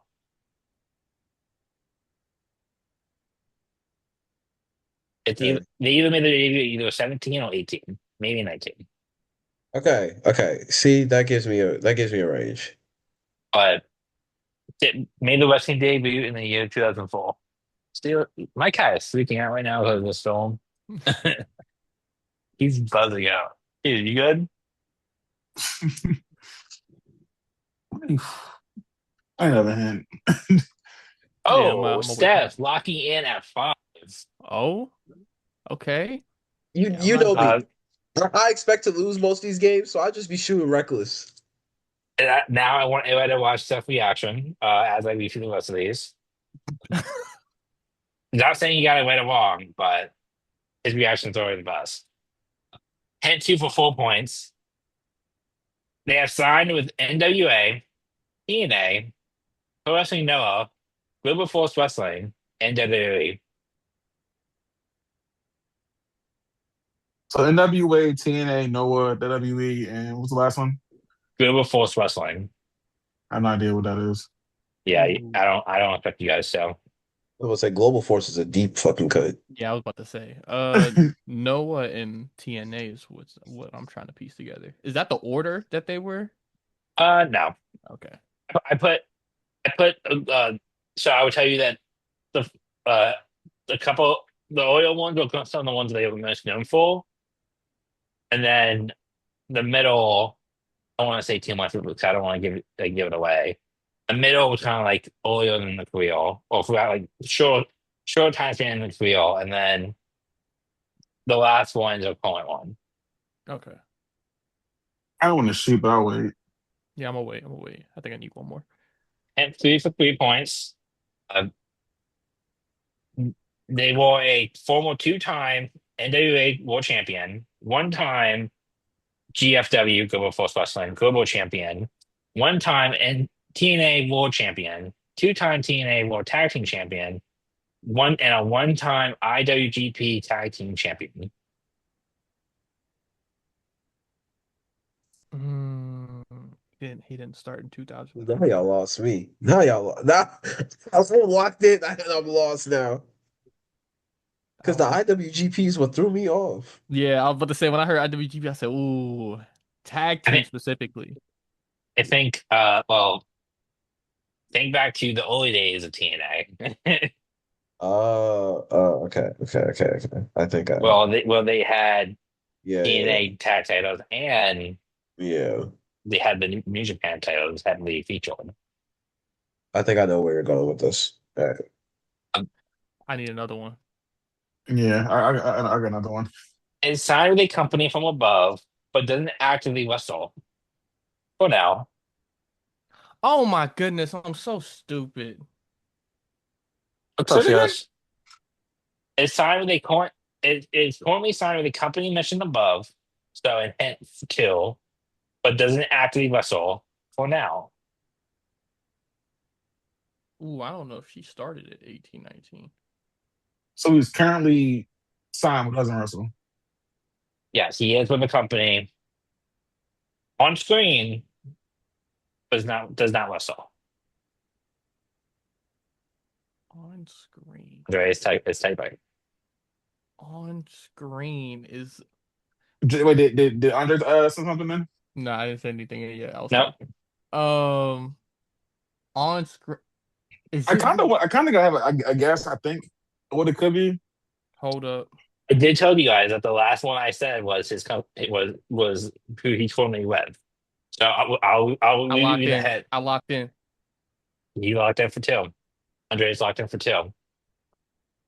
He is in WWE I'm gonna lock in for two. currently, but doesn't Whatever. wrestle. Hold on. Whatever. All right, I'm sending something. Once I get it, Am I locked in now? everybody's locked in. And the last attempt for 1 point would have been they brought back NWA back from the dead. Your answer, Nick Aldis. Well, I'm a little pissed because I got it after like three, but that annoyed the fuck out of me because I wasn't gonna get that. I had sniped and I said LA Knight. Yeah. Yeah, So Nick we're all went my tied. mind at once. I Wait, had we're still Bobby all Roode, tied? man. Yeah. Well, so all tied at two. Well, we look at that. All right, I so had let's do the tiebreaker. Steph, pick between 1 and 3. Three. Crazy because the first one had been waiting to use for the last month. Anyway, this person made the wrestling debut in 1999. Okay. Wrestling debut in 1999. I'm sniping. Rio? No, I'm Yeah. not. I take it back. I'm not. If I say don't pull a Steph now and fumble the ball, you have a chance to win this. No, I'm gonna wait. I'm gonna wait. I think I know who it is though. But See, I kind of want Andre to win this, so we can have our guests be perfect in this game. Yo, nah, we can't do that. We can't do that. What's the number 4 clip? Hit 2 for 4 points. It's also a country music artist. a country music artist. Yeah. It's not who I thought it was. Who do you think it was? Chris Jericho. Oh. Yeah, Fonzie is Wait. So you said debut. Does that mean just wrestling in general, or does that mean? wrestling in general. If it was a bigger company, I would have said debuted with blank and this year. And He's a country music artist. Debuted in that's locked in for 4. 99. I want to lock in, but I don't want to be wrong. I'll take one more. I'll take one more. I want to confirm. That's wrestled in WWE, TNA, and NWA. It's exactly who I think it is. I think I'm locking in. WWE, TNA, and NWA. Very locked in for 3. Oh, give me another one because if they got it wrong, I can win off 2 points. He gonna wait all the way to the end. And 4 for 2. I mean, that's how he won before. It's smart. And 4 for 2 points. They are a member of the TNA Hall of Fame class 2025. Oh, I got the wrong one. Oh, I'm sick. Well, give me another hint. Give me the last one then. You can call country. When I tell you I'm sick, because Andre, Oh. do you think it I might was text R-Truth you. too? I feel like I'm still gonna be wrong though. Yeah, I mean, I gave you all the heads. If he gets this wrong, wait. I'm If gonna he fumble gets the this bag. wrong, I'm gonna be so mad. Double I'm gonna fumble the bag. Because the only other person it could have been, I deadass just said. No, yeah, your first hit was wild. Oh, your first answer was wild. He did a country album. He's a rapper. He did a country album. Oh, you said he. I put a. Oh, I sold. No, you're right. No, you're You right. did so. You did not sell. Well, let me not say that because you're wrong. It's just like But wrong, so, yeah. they are female, and it's Mickey James. I thought Shirley been in the Hall of Fame. That's why I didn't put her down. See, I said Elias, so You said Elijah? I said Elias. Elias. Oh, okay. ODB is going this year's Hall of Fame. Ah, okay. So we're still tied. Double OT. How the fuck are we still? Okay, let's go. Let's do this. Double Well, overtime. because you Look at tried that. to you tried to snipe, and then I thought I knew something I definitely didn't. And And I then Look saw at the that, bag. guys. yeah, I'm about to say, We get to use all my pops this time. Oh, All right, I'm ready. look at the table. Look at the turntables. Anyway, hint one for 5 points. They started in the Indies in 2016. Okay. So new Westlaw. Yeah. I'm assuming no one's locking in. No. Nah. Cool. Zach, Hint two for 4 points. Only wrestled in AEW and Pro Wrestling Eve, and had wrestled for Beyond Wrestling and Independent Wrestling.tv, which is actually the full name. I'll show the website. I'm sorry. Say that one more time. Only wrestles in AEW and Pro Wrestling, Huh. Pro Wrestling Eve, and has wrestled for Beyond Wrestling and Independent Wrestling.tv. So wrestling died. I don't Independent know. Wrestling.tv. It's like the independent scene. Okay. But that's I like don't, that's what the wiki says. So focus at AEW and uh focus at AEW yeah, I never heard and that Pro before. Wrestling Eve. You don't know what AEW is? No, I mean the other one. The other one. No, I'm about to guess actually because my intuition. Hold on. I'm shooting in the dark So because pissed. I'm so pissed. Can't stand Sears. I also want to point out that Steph locked in at 4. Also, Vaughn locked in at 4. So Andre had a chance to win this. yeah, I'm going all the way to the end. I heard AEW and no WWE. I gotta wait to the end. They're gonna fumble 3 for this. 3 points. They are a one-time AEW World Women's Champion, one-time AEW TBS Champion, one-time Independent Wrestling Champion, and then the current and inaugural Pro Wrestling Eve International Champion. Vaughn, when I tell you, I literally had it. I literally had it typed out, but then I decided to switch last minute. Oh, this is my game to win for real. Okay, so It- one time AEW Women's, one time AEW TBS. yes. Okay. You can also say they're the only women's wrestler to hold both titles. So there's two names in my head, but neither of them started wrestling in 2016. Who are you thinking? that was I'm not helping. I want to hear the thought process. I don't know when Toni Storm started wrestling, but she's the first name that came to mind. Who's But the other Toni one? was in WWE, so that Mhm. doesn't even matter. Which makes my second guess null and void because that was going to be Mercedes. Trying to I think. sold. Yeah, we're gonna have to go to the next one. Sold. See if I can pull something out the hat.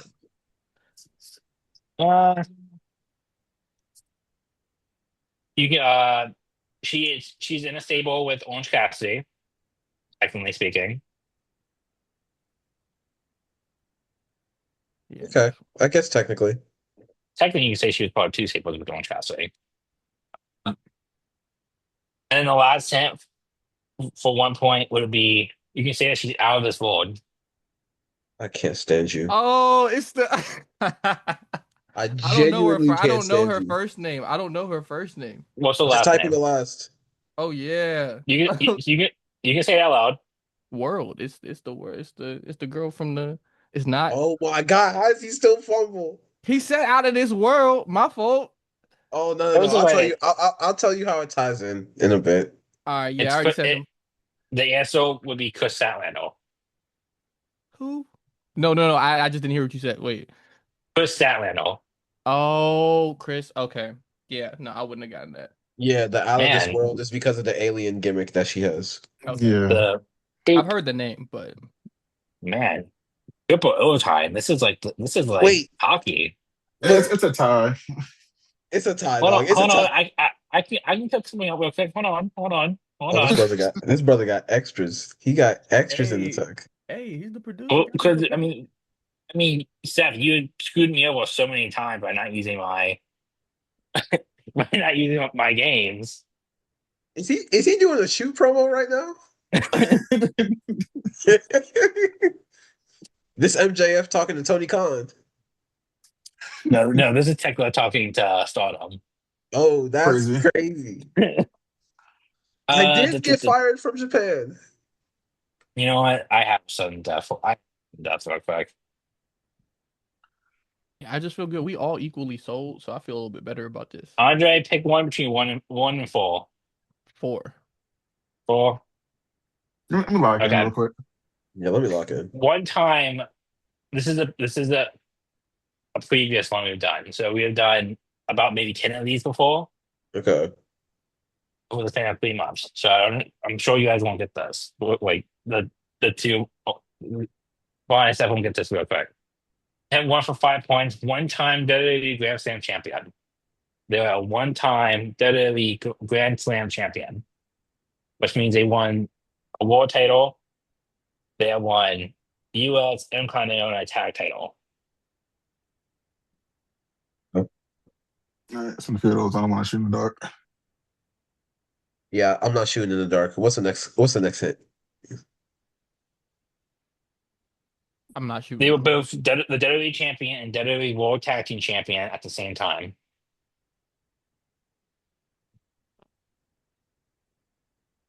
Were both WWE champion and World Tag Team champion at the same time. Is he a one-time Grand Slam champ though?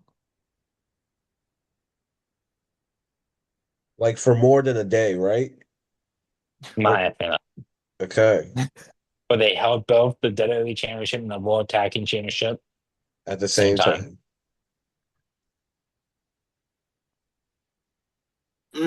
I have an idea, but I think I need one more hand. Yeah, I need Yeah, one more. same. Da-da-da. They defended the WWE championship against the World Tag Team championship partner. One of the big four shows. Mm. All right, I'm gonna lock in right here. I feel like it'd be more obvious, but I just gotta take a shot. Yeah, I'm gonna take a shot, man. I lock mine in. Three is locked in. I don't think I'm right, but that's the best. Go guess for I the got. wait, what are we at? Are we at the 3 right now? Well, that's Yeah. three. All right, I'll go for the 3. You don't lock it now then? Oh, wait, sorry. I mean I'll go for the 2. I'll go for the 2. So Yeah, I'll I'll tell go you for the what. two as well. Actually, Andre got it right. Let's go! Don't say it, Andre. All right, my fault. Wait a minute, wait a minute, So you have to lock. So you have to lock in now. To Okay, win. like, wait a minute. Let's run through the details again then. Let's run through the details again. One one time WWE Grand Slam champion, which means they won the title. They only won once. Yep. Okay. They were both WWE champion and World Tag Team champion. WWE World Tag Team champion at the same time, Uh-huh. which means they have both belts. Yep. And they defended the WWE Championship against their tag partner at one of the big four shows. All right. That's locked in. Okay. I gotta lock in. I don't know. I'll just lock in. Yeah, I'm just shooting from the hip, dog. If Tell me And when they you all all- get locked in. If no matter what, this will be the last one. okay. Okay. I think I have an idea, but I don't know. Frick. One, you got to pick Yeah, the record. I got what's something, man. Trey happy as fuck right now because he know he won. Yeah, like I have no Well, I idea. don't know. I don't know Oh. what you put. All right, whatever. Whatever. Tell me when they got it locked in, man. I don't care anymore. Whatever. The answer, John Cena. Come on, man. Hey, Come Locked. on, man. locked. Come on, man. Shout out my goat. Shout out my goat. I don't know. I just guess. What are we talking about? What are we talking about? That's the because that's the Shawn Michaels tag team run, right? Yeah. Come on. Well, you Cena- might be you're thinking of when Steph won the U.S. and WWE Championship. Okay. And like, I don't know. Cena has so many tag partners, man. Yep. Yeah, he did. Alright. But yeah, the U.S. have it.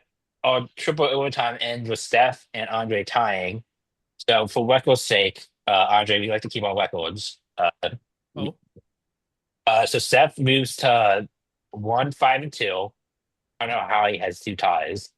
Uh, Vaughn moves down to 3-5, and Andre, you're now 0 wins, 0 losses, and a tie. come on, man. Staying at 500. Let's go. Yeah, I'm a there you Steelers guys fan. have I'm it. used to it. Let's go. Oh, the bad. Wait, you said who's your team? Steelers. Used to being at I 500, man. understand the pain. I'm a You Bucks fan. fan of who? Steelers. Oh, Vaughn doesn't like you Oh, now. Vaughn. Vaughn about to crash out. Vaughn's about to Man. leave. Wrap this up. Yeah. Wait, who's your team? Who's your team? Baltimore.